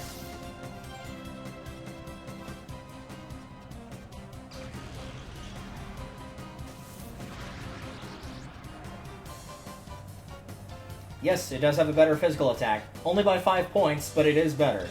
65 compared to 60. Umbreon is definitely very much a wall, though. Its highest stats are special defense at 130, physical defense at 110, and HP at 95, so... It is designed to take a lot of hits. And get the hiccups, apparently. Also, the good news is this will actually help me with ghosts a lot when using Espeon if I do happen to, like, run into that issue. Because up till that point, Espeon could do literally nothing other than cast Reflect. Because normal moves don't damage ghosts, and psychic moves don't damage ghosts, so it would do literally nothing. Other than draw fire from ghosts, probably.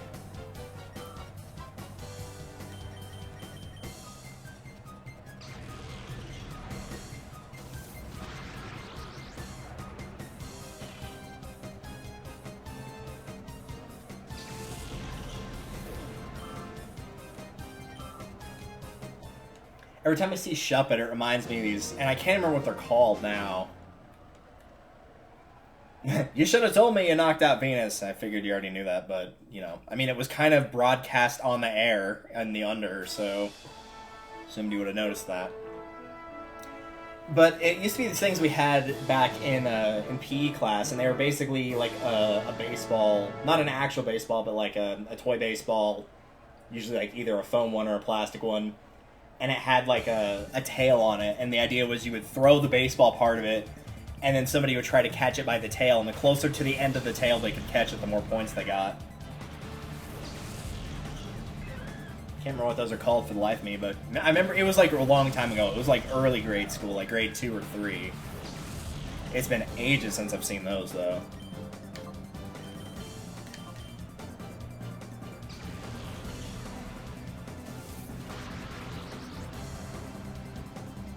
I knew it wasn't going to take excess damage because it has no weakness at this point, but I was expecting it to do more than that. Sableye may not have any weaknesses, but it also does not have phenomenal stats either.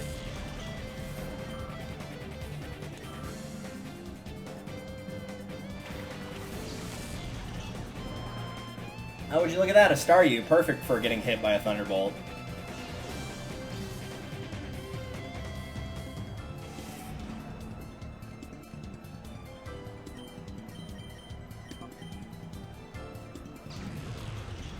Or still, Shadow Ball is better than nothing.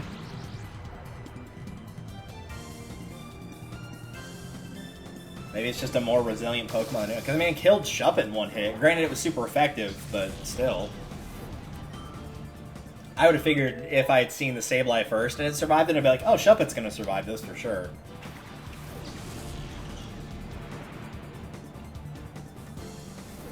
Now might be a decent time to switch it up, though, because I'm pretty sure Kadabra would die from... Is Ghost good against... Yeah, I guess it would be. But, nah, we'll just keep doing what we're doing here.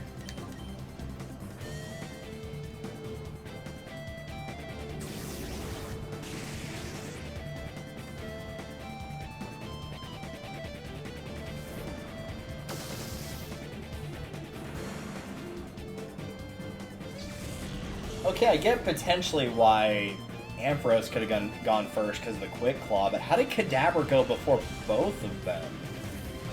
Because it's lower level. That's really weird. Does Kadabra have that high speed? I'm pretty sure it doesn't. Unless it also had a Quick Claw somehow. I mean, you just saw Espeon's speed right there. It's 210. I gotta figure it must have had a hold item or something. I fell in love with your Pokemon too, Blush. Dude, leave him alone.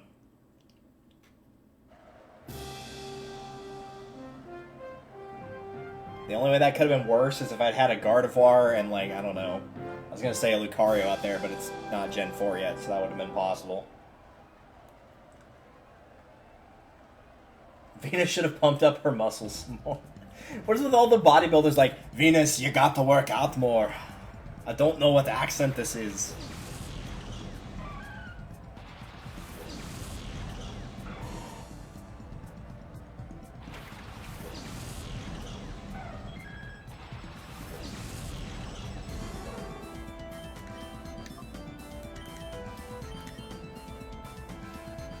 Well, the good news is this did help us get a little bit more in the level department here.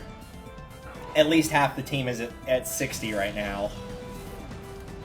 Espeon's at 61, Ampharos is at 60, Typhlosion is at 60. Oh, another one weak to Psychic, nice. Gee, I wonder who that will be targeted at. Oh, who could have possibly seen that coming?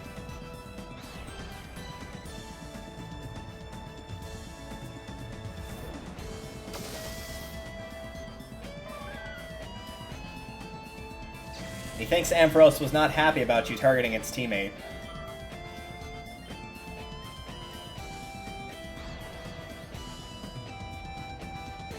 That would be an interesting move to have, like, a move that, granted, you would never see it in a normal game, but in a game like Colosseum where it's all double battles, for example, of, like, this move does, like, double power or something like that if your teammate gets hit.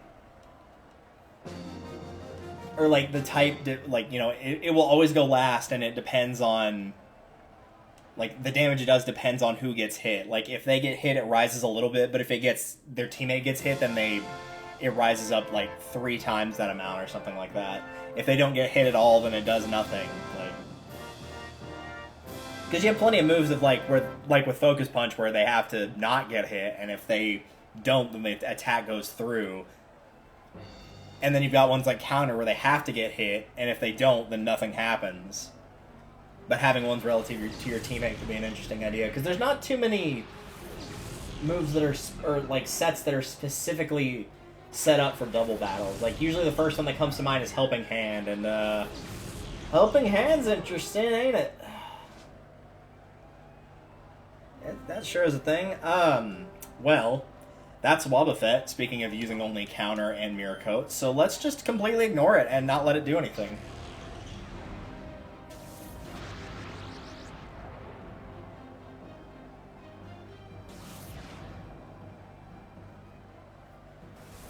PK Sunder.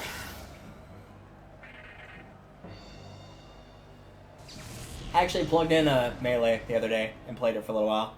It was actually a lot of fun. I enjoyed playing Melee. It just has my attention more to like just run through a, like, because you sure as heck can't do a quick game of Adventure Mode in Brawl or Ultimate. There ain't no such thing as quick in those regards. But it was really funny because my friend had not seen Event 51 because she didn't play Melee growing up with me or my other friend.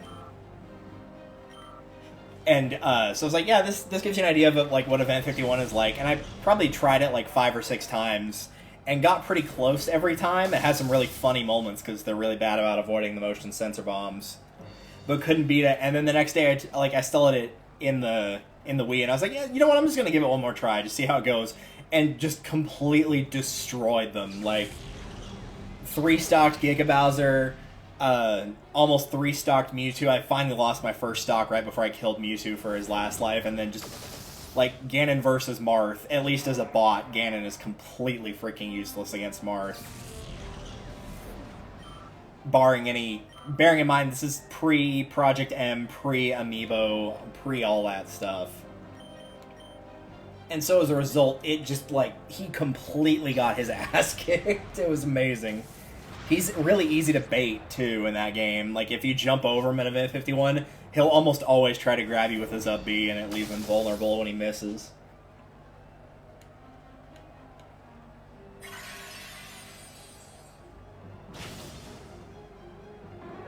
Alright, let's see who's getting some free experience here.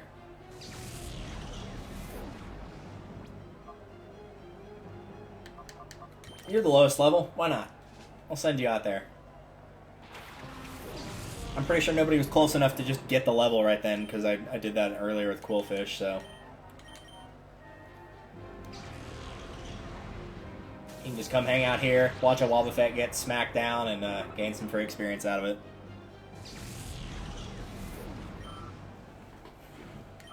Wobbuffet's just really not... It's weird that, like, he's actually a really bad choice for doubles, at least when the bot uses him for doubles, because you can just leave him alone. It basically turns the fight into a 2v1, even though there's a second Pokemon standing right there.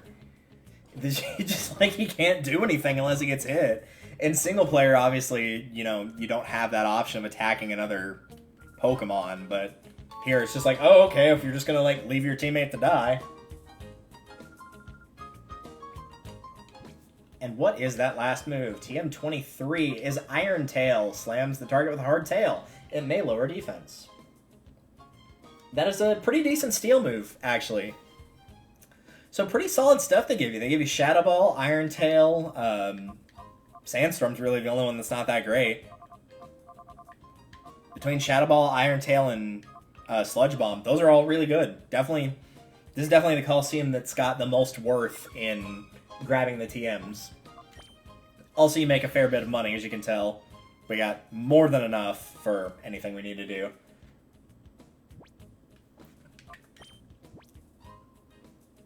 So we're still a little bit low level compared to what I would like.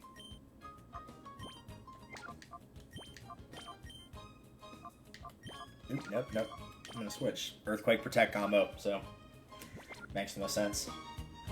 We're still a little bit low level for what I want for going to the deep Under Colosseum, because like I said, a lot of stuff there is bordering, and in the case of one Pokemon, at level 70, so we would still be a little too low level to take that on right now. However, this is just about the level we need to be at to take on the final floors of Mount Battle. So, let's go ahead and show that off as well. I realize this is a very battle-heavy episode, but we're kind of just at that point where in the post-game you have to, you know, grind for some levels here.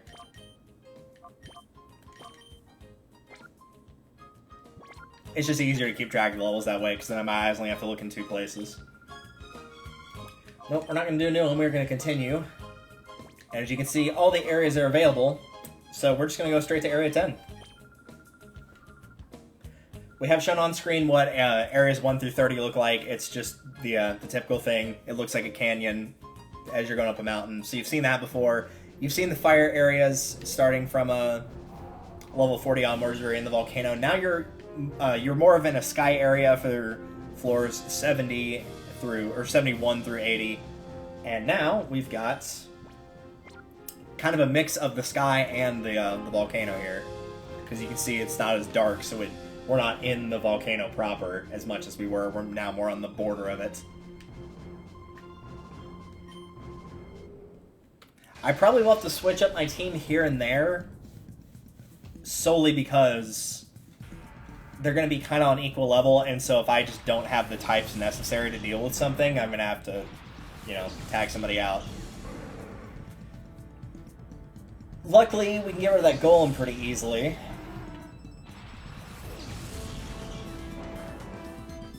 And that relic camp is exactly what I was hoping for in terms of gender. Let's lock that sucker down as much as we can. We'll poison it, we'll attract it, and we'll just leave it on the field.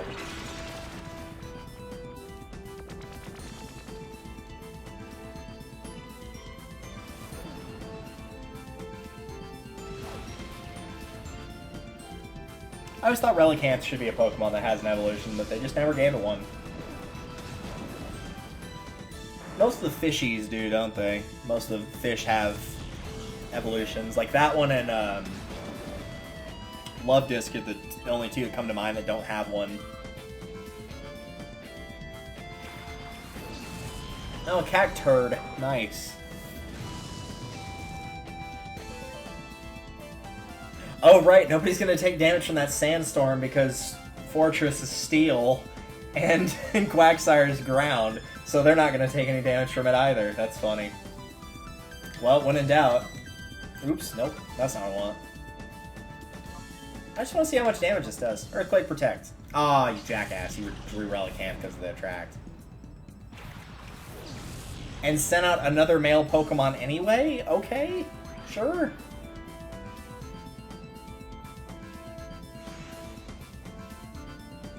That's probably going to kill Quagsire. Yep.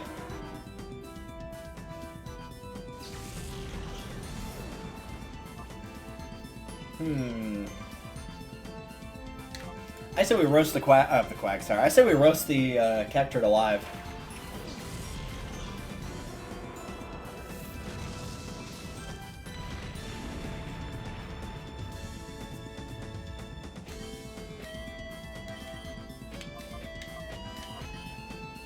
Maybe I'll just stick with Toxic for now.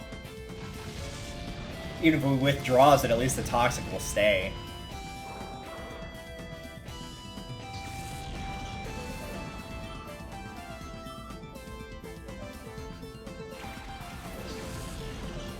It's kind of a weird set where that Fortress is in, because like it does need to stay. It's fine if it's a little bit lower level since it's more of a defensive thing. But you don't want it to be too low level, so you kind of have to keep it out on the field for times like these, but it can't really do much other than wall. Like, it can throw out statuses, sure, but the battles aren't going to go quickly with it on the field, as opposed to, like, Espeon or Typhlosion or Ampharos, where, you know, if it's the right type to be damaged by it, there's a good chance it could just get one-shotted by... Or, the enemy can get one-shotted by whichever of those it's weak to.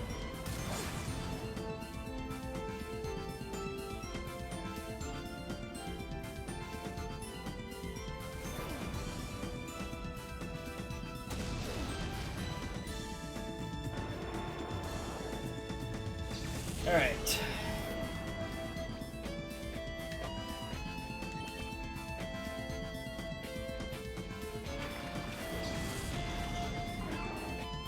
Apparently somebody's not feeling up to doing the job today, Fortress. I don't know why Toxic misses so much. You think for the accuracy it has, it wouldn't miss 1 time out of 4. More like 1 out of 3, really. Surf to get rid of Sand Slash, obviously.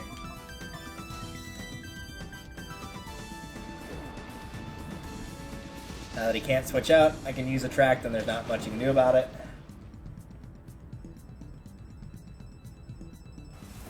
Oh, he must be one of those that actually takes the advantage of Sandstorm to get the evasion, because it's like, I'm pretty sure that's 100 power, or 100 accuracy.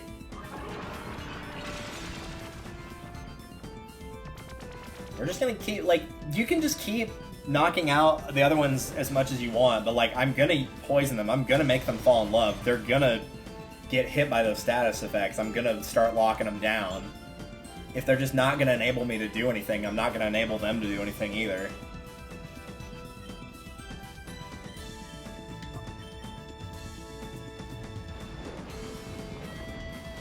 Kind of why I don't like competitive battling. It's less about just like overwhelming with strength and it's more of just like a war of attrition. I get for some people that could be cool because you're seeing like the high level strategy of that, sure, but at the same time, like, I don't need my battle to go on for 45 minutes.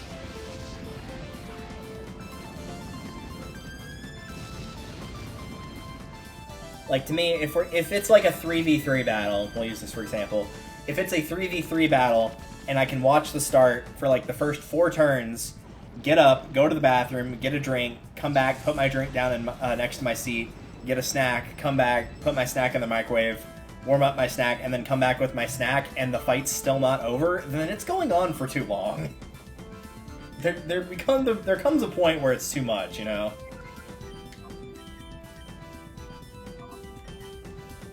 I don't think we've shown off Sludge Bomb yet, so let's do that now. I know it's not very effective, but the poison's gonna kill him anyway, so...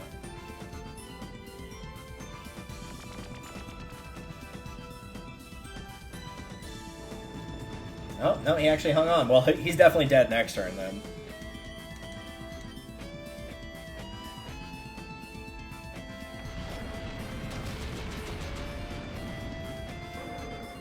Let's hope the rest of the teams aren't like this, that they're just gonna stall. Get super lucky with missing attacks that have 85, 90% accuracy.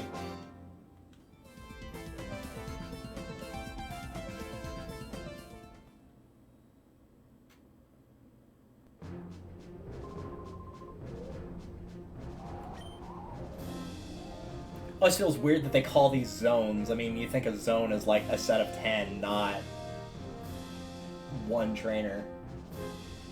I'm going to be a little bit cheap and read between the lines here and see exactly what's coming up. All poisons, so technically I should use Espeon, but Ampharos is a little bit lower level, so we'll go with that. And yeah, that should be fine. I'll switch into Espeon if and when I lose Ampharos.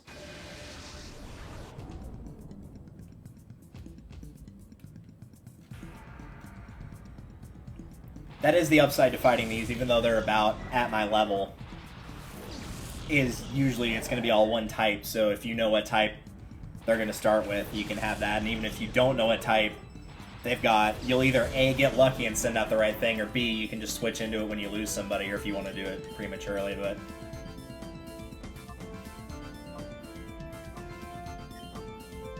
Let's make her waste a turn by doing that. That's kind of the upside of using Attract in another regard, is like, even if they switched to get rid of Attract, they still had to sacrifice a turn to do that, so... It's not a total loss.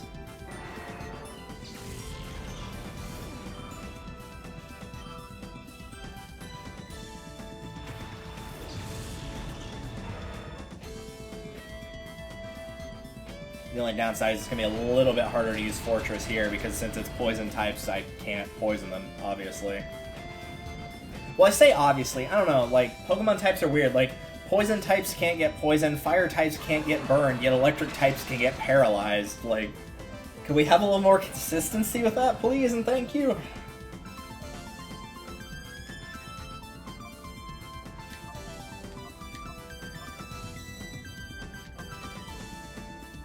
Yeah, see what I mean? Just, like, you still have to sacrifice a turn to do that. If I had known for sure that's what she was going to do, I would have absolutely just immediately attacked the Tentacruel and killed it, though. Because that would have forced her to just send it right back out. Which is probably what's going to happen next round, provided my attack with Ampharos gets through, is she'll probably withdraw Muck and send out Swalot, and then Tentacruel will die. Oh, no, never mind. Well, I can send out Espeon to get rid of it. And then Tentacruel would die, and she'd just have to send Muck right back out anyway, so it would make no difference. But it would still force her to sacrifice that turn withdrawing, so... Again, it's not a total loss.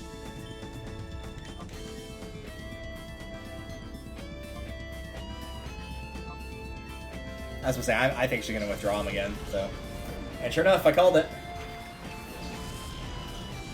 So it's not, like, the best thing. It's not as good as actually, like, eliminating a Pokemon, but it's enough to make him lose a turn, essentially, which is, you know, you could do worse. And it seems to be within the case of Attract, it's, like, it's a pretty high chance they're going to give up that turn to withdraw, so...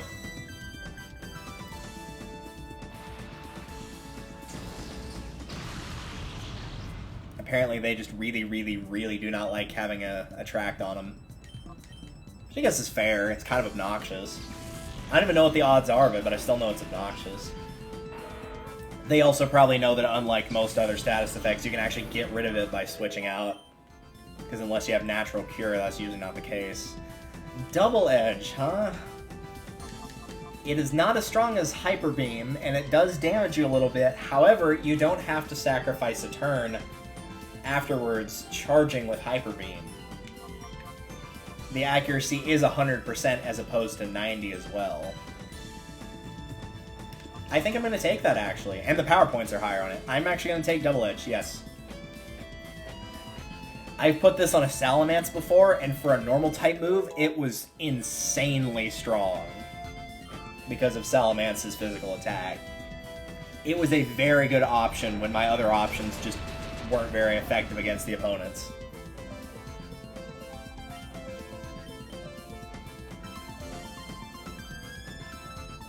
I don't even think I'm going to need the Double Edge here, to be honest. I think this will be enough. Yep.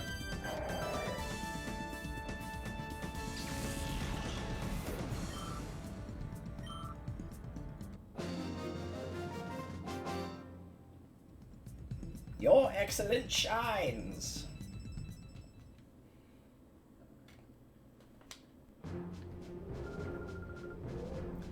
This next one's going to be a little bit more tough, because I don't have anything that's too particularly good, because it's going to be Psychic, predominantly. Or entirely, actually.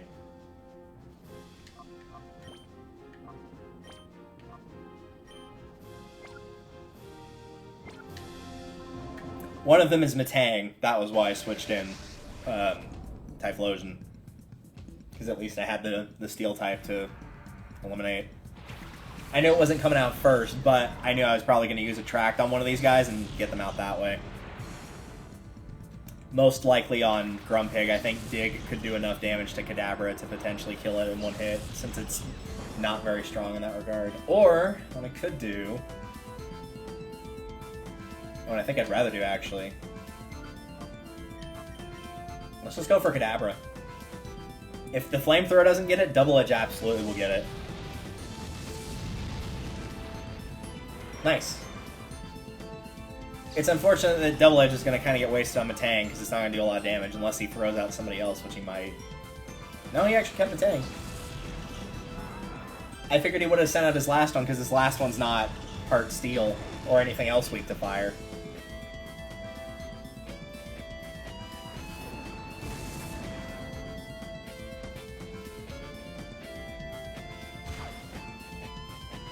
Man, they are shredding on that guitar. Beautiful.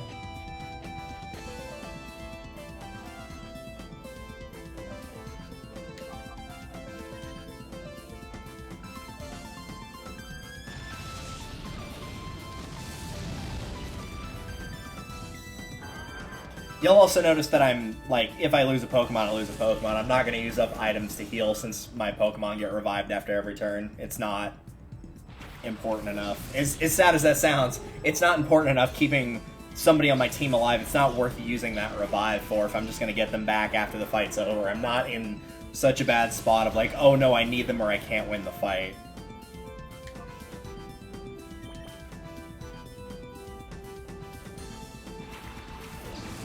I probably should have sent out Quagsire for the Earthquake, but well, whatever. The decision's been made, it's done, it's over, we might as well just move on from here. Grumpig is badly poisoned! I don't care, because I don't really care about Grumpig all that much.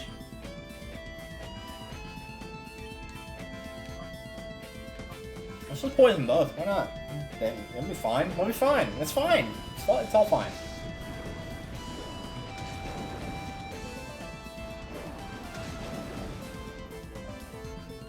I thought that would have done more to Lunatone. Not like a one-hit kill more, but more.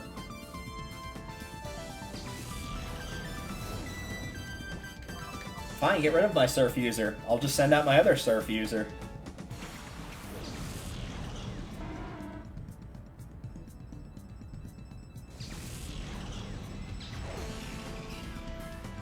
And then you'll almost kill him thanks to a critical hit. You really didn't think between 2 psychic attacks that was going to be enough to, like, one wasn't going to be enough to take out that Quillfish. That says a lot right there. As if, like, Quillfish is this mammoth monster of a threat against this team. Like, sure, it can use Surf against Lunatone, but it's not the be-all, end-all.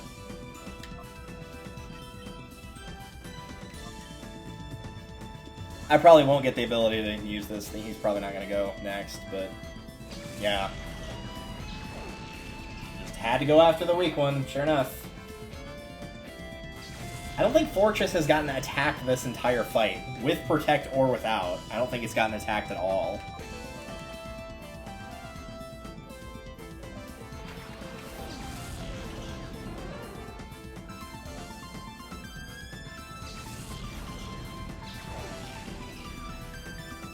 And it will continue to not be attacked, apparently.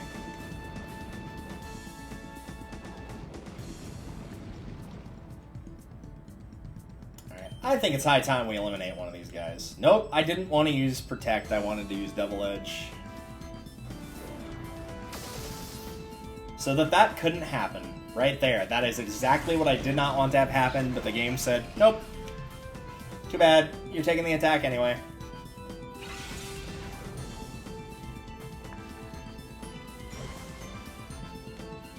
All the defense in the world isn't going to save you from that poison, bucko. Speaking of poison...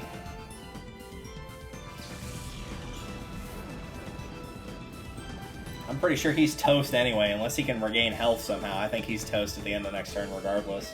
Even if I don't hit him with anything, I'm pretty sure he's gone.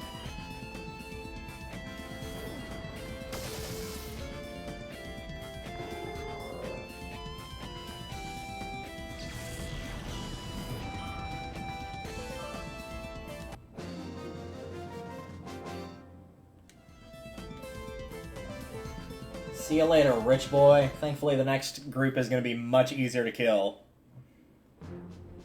I already know exactly who I'm sending out in that one. And he's already at the front. Cool.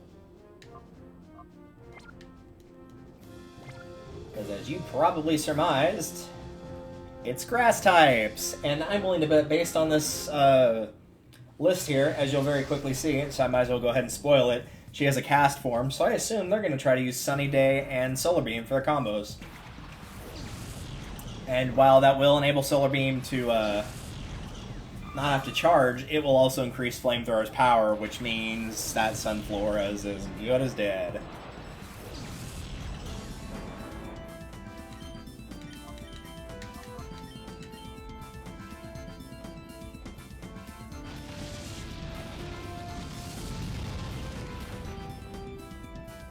Chuck Connor's right, it does look like its head's about to pop off whenever it gets hit by an attack. Typhlosion did not look impressed at all by that Sunflora, which is like, really? You thought that was going to be enough to knock me out? You better think again.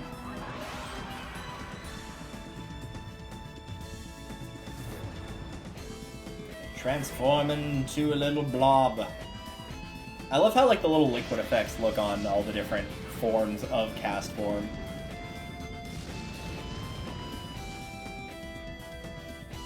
Anybody ever used a cast form, out of curiosity? I don't think I've ever done that. Through all the times I've played Ruby, Sapphire, and Emerald, and they give you the one for free in the weather area, I've never used a cast form that I can recall.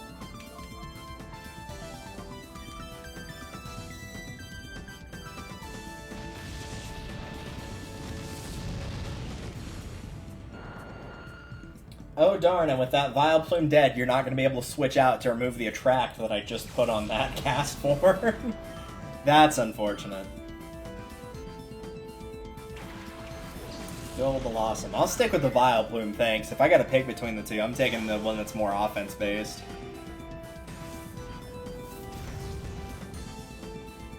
Lame. I would, but that's gonna take insanely high damage from grass moves. Quillfish, however, will take normal damage because it's part poison, so that is a little bit better.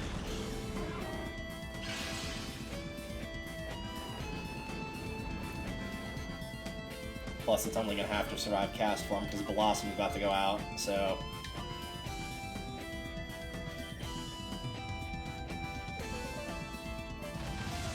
Thanks for increasing the sunlight for me. That made this fight a lot easier, actually.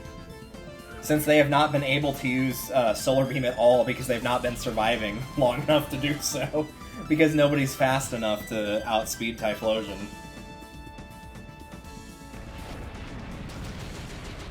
Speed will always be my favorite stat when it comes to Pokemon. Most games it is. Anybody that's seen me play Fire Emblem knows I like the speedy characters. Give me the swordsman, the proper sages, occasional archer. The knights, nah, you can keep them. I don't want them.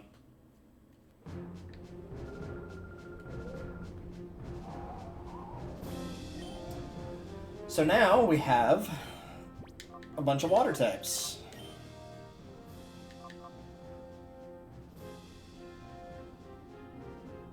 Debating in my head. Give me a minute.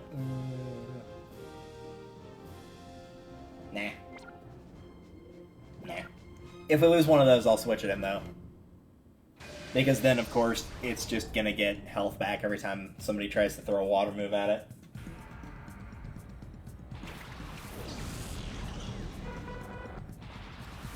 But also Mantine was, you know, water flying, so this thing's about to get absolutely annihilated. And if they decide to use, as I'm going to call it, Heavy Rain, then that will just make it easier for me to kill them.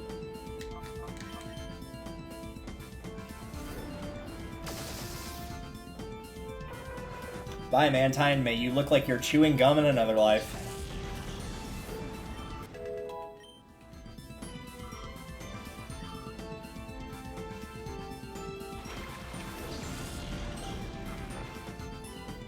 Sea King, Mantine, Huntail, and I might as well go ahead and spoil the last one, because you could probably guess because Huntail's on the team, Gorbis. I do like that name, Gorbis. It's really cool. A mix of gore and abyss. Abyss is such an underrated word.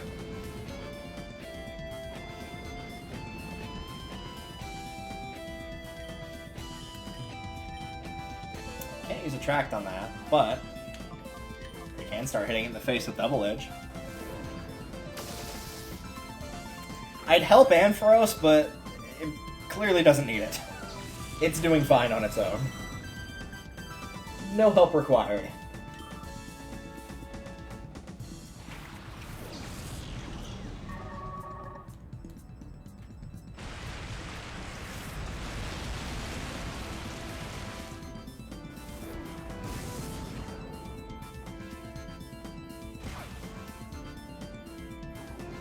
Sea King is hurt by poison. And unfortunately, they're not going to be able to kill Reinhardt this round, which is probably what they were going to attempt to do since it was a low health. And by they, I mean mostly Sea King, because Sea King's about to die. Or Gorbis is about to die, rather. And since speed-wise at the rate we're going, I'm going to assume that... Yep, sure enough, they try to get him. I was going to say, even if he does survive the poison, probably go first, and if not, maybe Protect will survive. Yep. So even if it does go first, it's gone.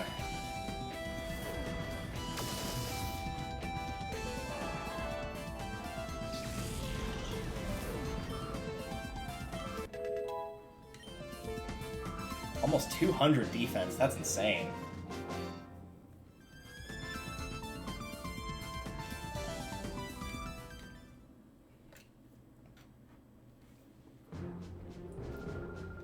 So this next one actually is a pretty good mix, actually. There's not any repeating types here.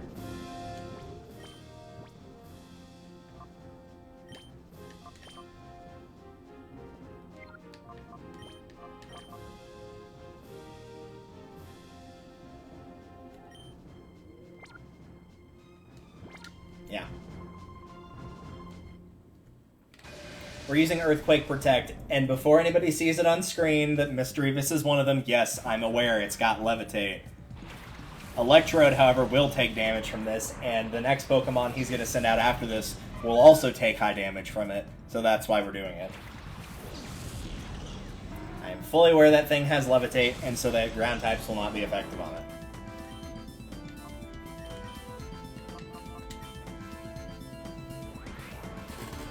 I might have been born at night, but it wasn't last night.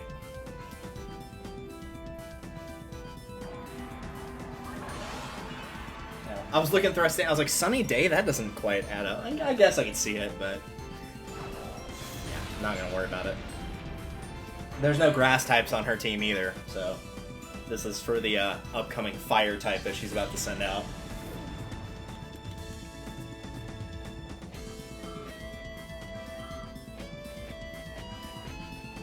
Oh, I thought that was the, like, girl wearing all blue, because I didn't see his lower half, because the body of the Pokemon blocked his lower half. My bad. Well, there goes Fortress.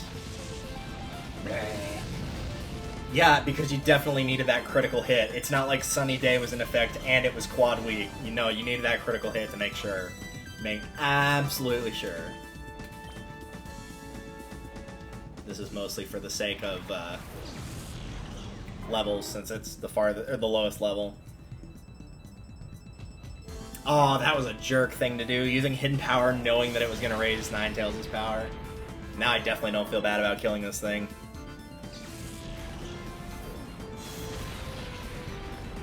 I was hoping that'd be enough to survive to get the experience, but nope. It was worth a try. Misdreavus makes it miss. For his last one, we've already got what we need in terms of weakness. So we'll go with the lowest level between the three that are left.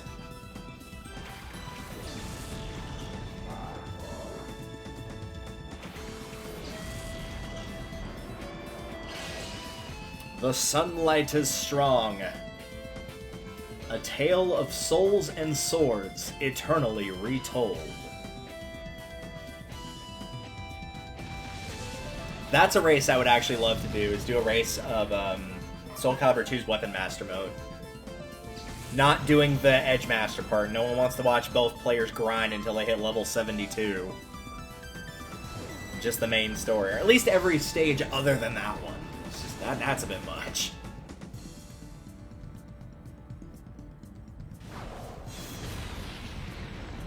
Yeah, and the only one that's going to get is Typhlosion. Nope, nope, Typhlosion survived it. Nice. Good job.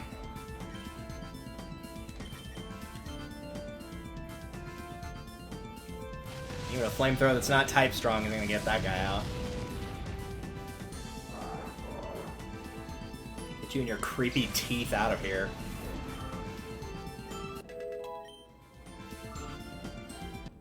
Excellent. We're actually getting a... Yeah, these are all pretty type diverse from here on out. So it's pretty much going to be seeing who the first two Pokemon is and just counteracting based on that. So we've got... Everybody's at least at 60 now other than Coolfish, but we can fix that. Yeah, Fire and Water coming up here, so...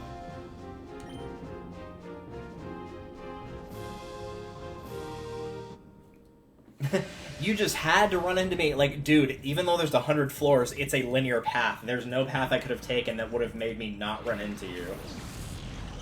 Dumbass. He's been sitting up here, seeing how this thing connects, probably with no challengers for God knows how long, and he's just like, oh, you just had to be unlucky. You had to just conveniently ran into me, as if you could go some other direction.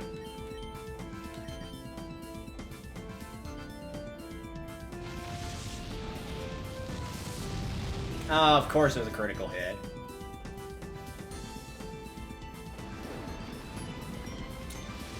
Guess what's gonna happen?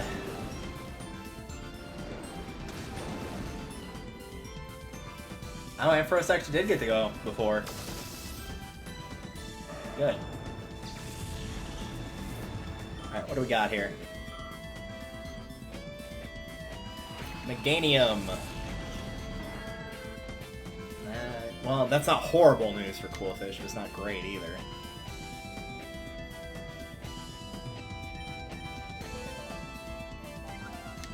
I'm gonna be a jerk. I know I said I'm not using items, I'm gonna be a jerk in this one instance because I think it would be funny. Also, he got critical, so I'm calling BS on that. That wasn't fair and the game knows it.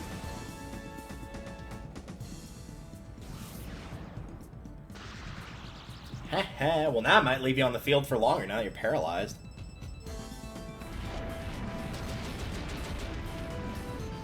Ouch. The only way that could have gone worse is if you gotten poisoned and then promptly killed by the poison right after. Well, Leech Seed might have saved. Yeah, that probably would have saved him from dying from poison, but the point still stands.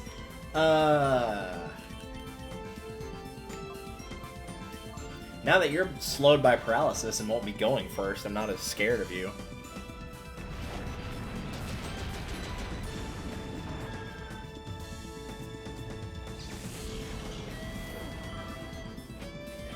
As if Meganium was a threat anyway, but still. Meganium a threat? Yeah, not in this lifetime. I'm pretty sure most people consider that, even if you don't consider it the worst starter, it is definitely in the bottom 5. There are definitely far better grass starters to pick. Bulbasaur's a better choice, Sceptile's a better, or Trico's a better choice. I've never run a Snivy, so I'm not going to say Snivy's a better choice necessarily. I don't know that for certain.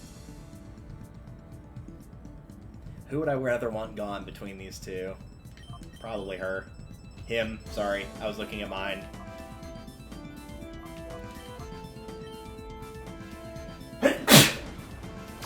Ouch. So much pain. Oh, I'm glad this is my last night working and then I get a day off. For no reason, I need to get my freaking haircut. Whenever I sneezed, my bangs went into my eyes. I need to get my haircut bad. It's not like Steven George level of need to get my haircut bad, but it's enough to where it's like, yeah, I need to get my haircut, you know. Everybody kind of has that certain threshold, like once it hits it, even when you're not looking in the mirror, like you just physically feel like, yeah, this needs to get done. And I have absolutely hit that point.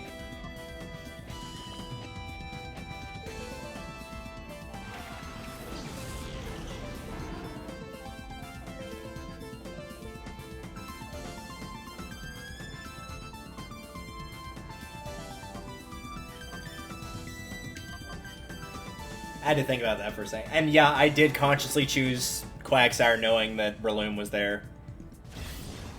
And honestly, I'm kind of surprised he didn't use a grass move on Quagsire. Maybe he didn't have one, but I'm kind of surprised he didn't regardless.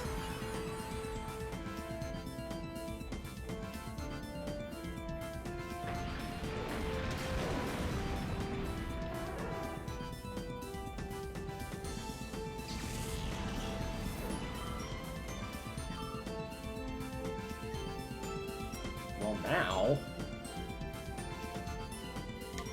I'll go for Earthquake, because I'm pretty sure Ampharos is gone regardless unless this one-shots it, which, yeah, I was going to say it won't, but I assume that will be the target. Correct.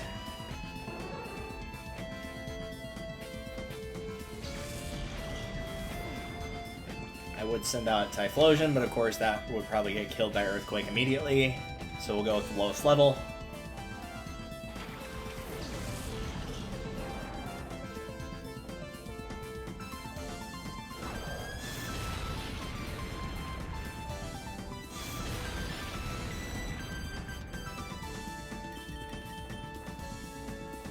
Yeah, it did have Giga Drain. What the heck? Why didn't it do that earlier when it went for Sky Uppercut? That's what I would have done. You're gonna get all the health back you took from Earthquake just now. Probably more, actually. Nice, good damage on that double edge. Holy cow. I was expecting it to knock it about down to where it was before it drained my health with Giga Drain, but I will accept that. I appreciate it.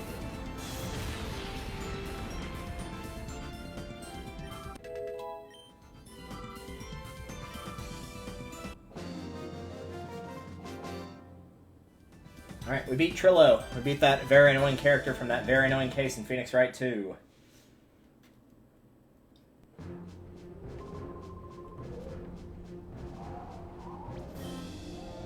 That camera's changed, though. Man.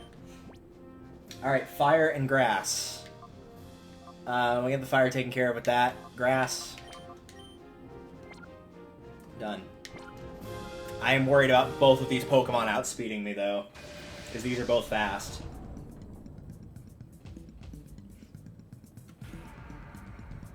Oddly enough, none of these hold an item. Because it does, like, it's got the list here. None of these are holding an item that we thought. Nope. None of them.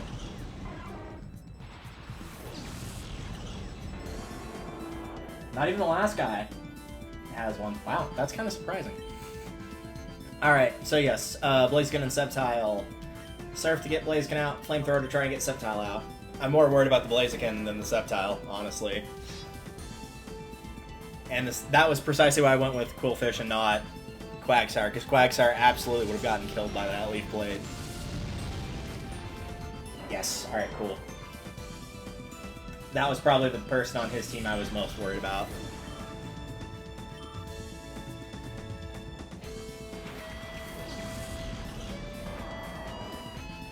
I don't really know what I'm going to do about Swampert, per se, since I don't have any grass moves.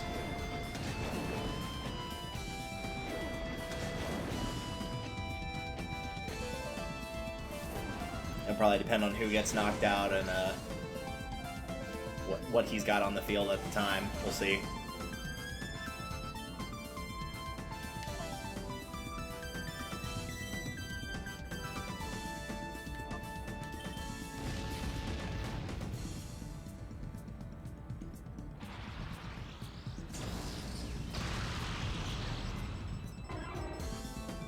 That was probably a last-ditch effort since he knew that I was going to knock out Blaziken.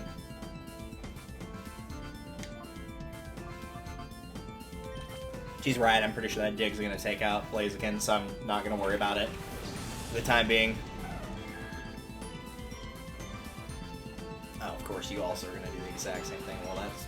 If Espeon can survive this, I get to double Psychic him, and then that will probably kill him as well.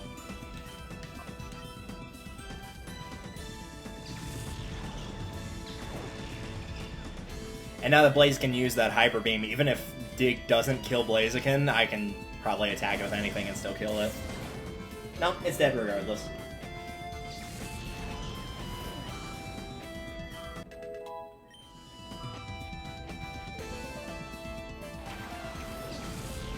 Altari I can deal with Ampharos if I need to.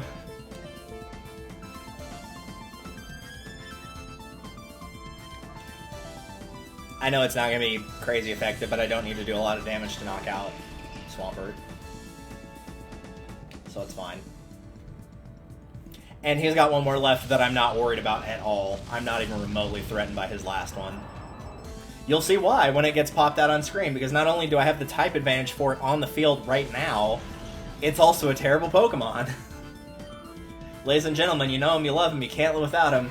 It's Glalie. After having a team of 3 starters in Altaria, which is not bad considering Glalie. Yeah. I don't think so. Flamethrower to the head, and gone.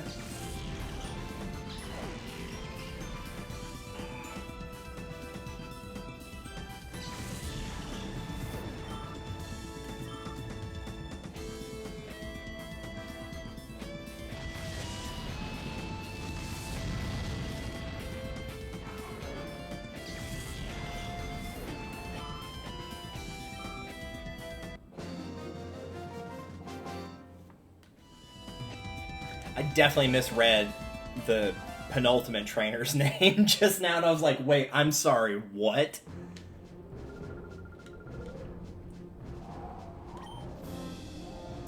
Okay.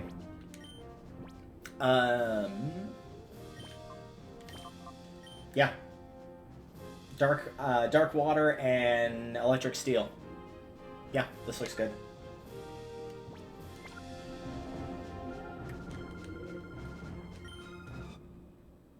Only their last one. Trainer Nazi. I honest to God read that as Trainer Nazi, and I'm like, excuse you? It's a good thing that's on level 99, where most people have not gotten this far. At least not the average player hasn't, not unless you wanted to do the challenge. Alright, Thunderbolt on Crawdont, Flamethrower on Magneton.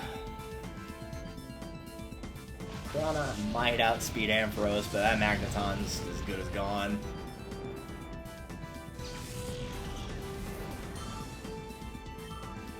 Third Pokemon I'm not worried about. Shedinja.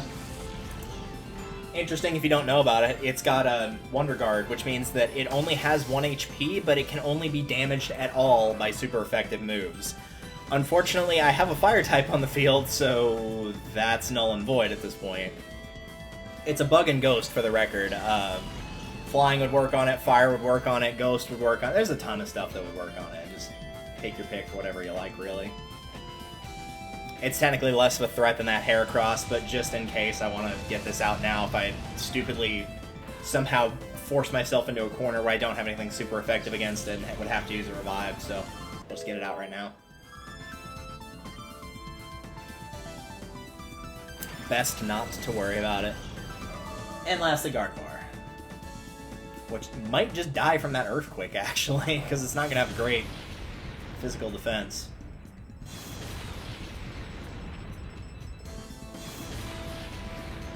At the very least, that's going to make my job easier. If I get to go ahead of Heracross... Oh, no, never mind. It died right there because that critical hit. I was going to say if Typhlosion can go ahead of Heracross because I didn't think Thunderbolt would kill it, but since it did, that just made this way easier.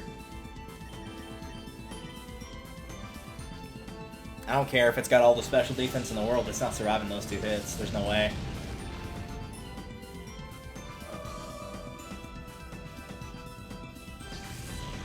Gardevoir's great at what it does, but what it doesn't do is defend very well.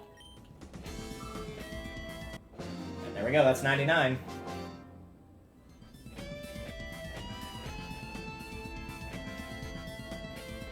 Which, of course, as I'm sure she will probably tell us right now, there's just one zone left. Ain't tough.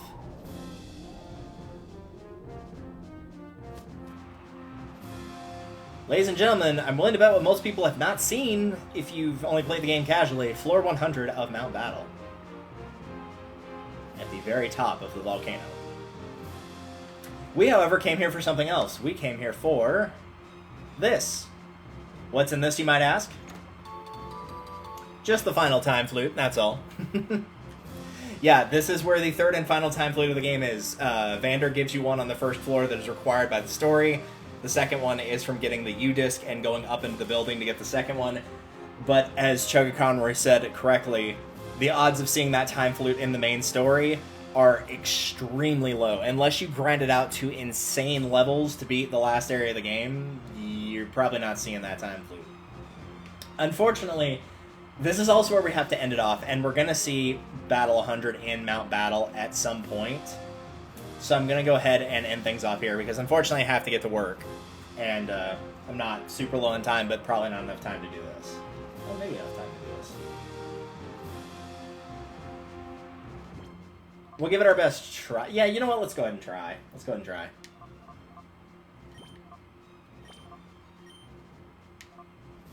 Yeah, that'll work.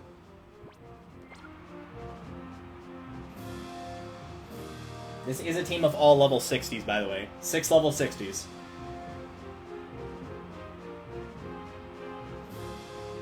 Giant ass arena here. Hey, how's it going? You probably haven't seen anybody in quite a while, my dude.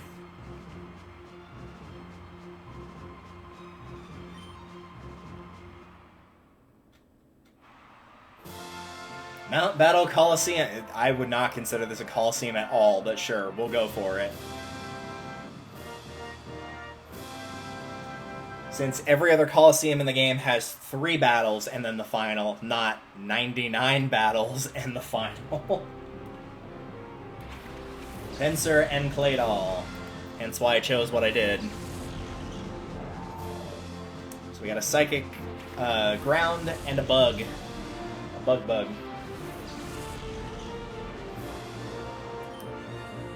Surf to get the Claydol, Flamethrower to get the Pincer. Ah, so nice to have Typhlosion. I love having high enough speed to just completely incinerate anything I need to right out of the gate. Beautiful. Crobat. Poison Flying.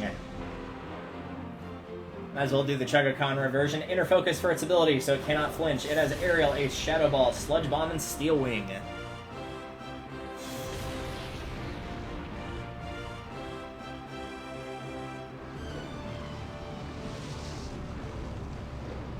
Bonk.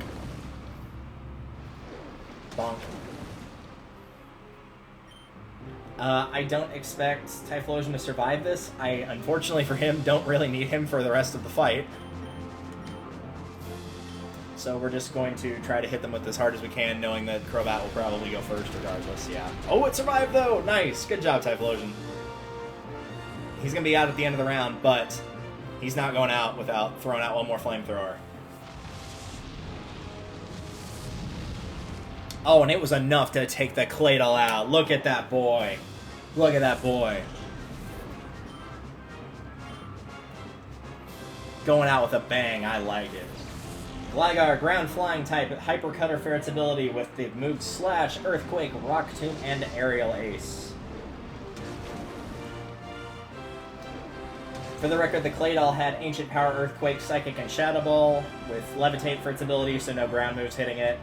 Pincer had Hyper Cutter for its ability, had Revenge, Seismic Toss, Earthquake, and Rock Tomb for its ability.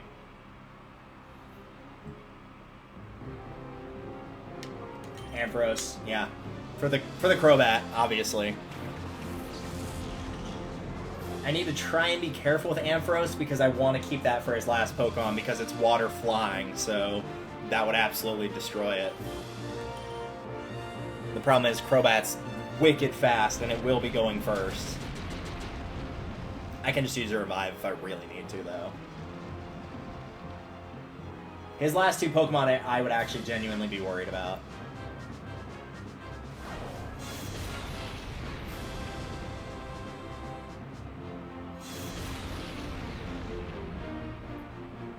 As long as I can get 1 Thunderbolt off, that's all I need for Ampharos right now. I can revive it later, but I needed to get that Crobat out of there. It's too fast. And obnoxious. Up next, Flygon. Ground Dragon type, Levitate for its ability, meaning that it cannot be hit by ground moves. It was probably not going to be attacked by ground moves regardless, but, I mean, you know, good for it.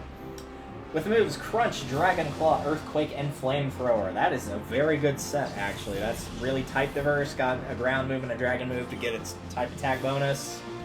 Yeah, that's a really strong set. And lastly, Gyarados, Water Flying type, Intimidate for the ability, as you will quickly see right here. With the moves Hyper Beam, Dragon Dance, Hydro Pump, and Earthquake. I'm going to try to get Ampharos back in to get rid of Gyarados. And as for Flygon, I'm not quite sure what I'm going to do.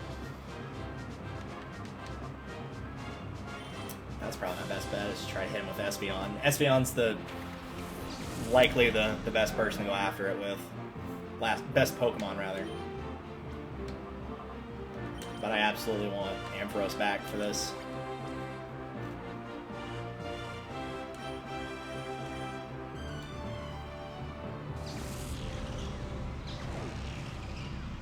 Good.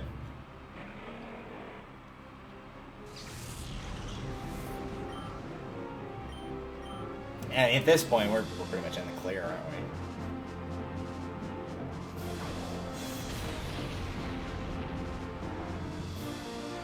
It's gonna take one heck of a screw-up to lose at this point.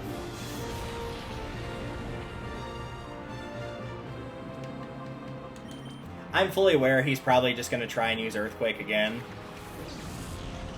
which would kill Ampharos at half health. So, Thunderbolt. And give Ampharos as much chance as possible to survive this. Of course, I was about to say, of course, he'll probably get a critical hit with Earthquake, knowing his luck. Nope, not even that. Cool. That actually was not as bad as I expected it to be.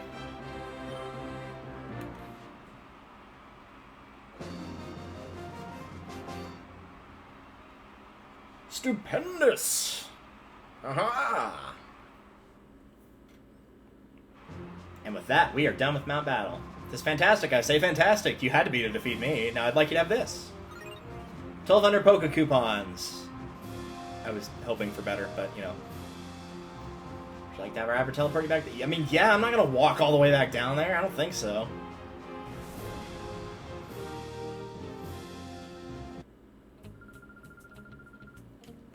And with that, I believe, on our PDA... No, it still stays silver. I guess you have to do something else for it. It's probably doing it from 0 to 100 without... I'm going to go ahead and save, even with that whole Shadow Ball thing, I'm going to go ahead and save. It's probably doing them like all in a row without stopping or changing your team or anything like that, if I had to guess. But that will do it for this time. So, thank you all for watching. I absolutely need to get to work because I've got about 5 minutes to get dressed, put my Wii up, and then get there. Well, not get there, but get on the road to get there. And I definitely want to pick up something to drink on the way there. So, thank you all for watching. I'll do some off-screen stuff for sure, leveling for sure. I'll work on the heart gauges for everything. I figure we might as well, since I'm already going to be doing that. So that will be taken care of as well. And I will try my best to stream this tomorrow. We'll kind of see how the grinding process and everything goes. But for the time being, thank you all for watching, and we'll see you next time. Later.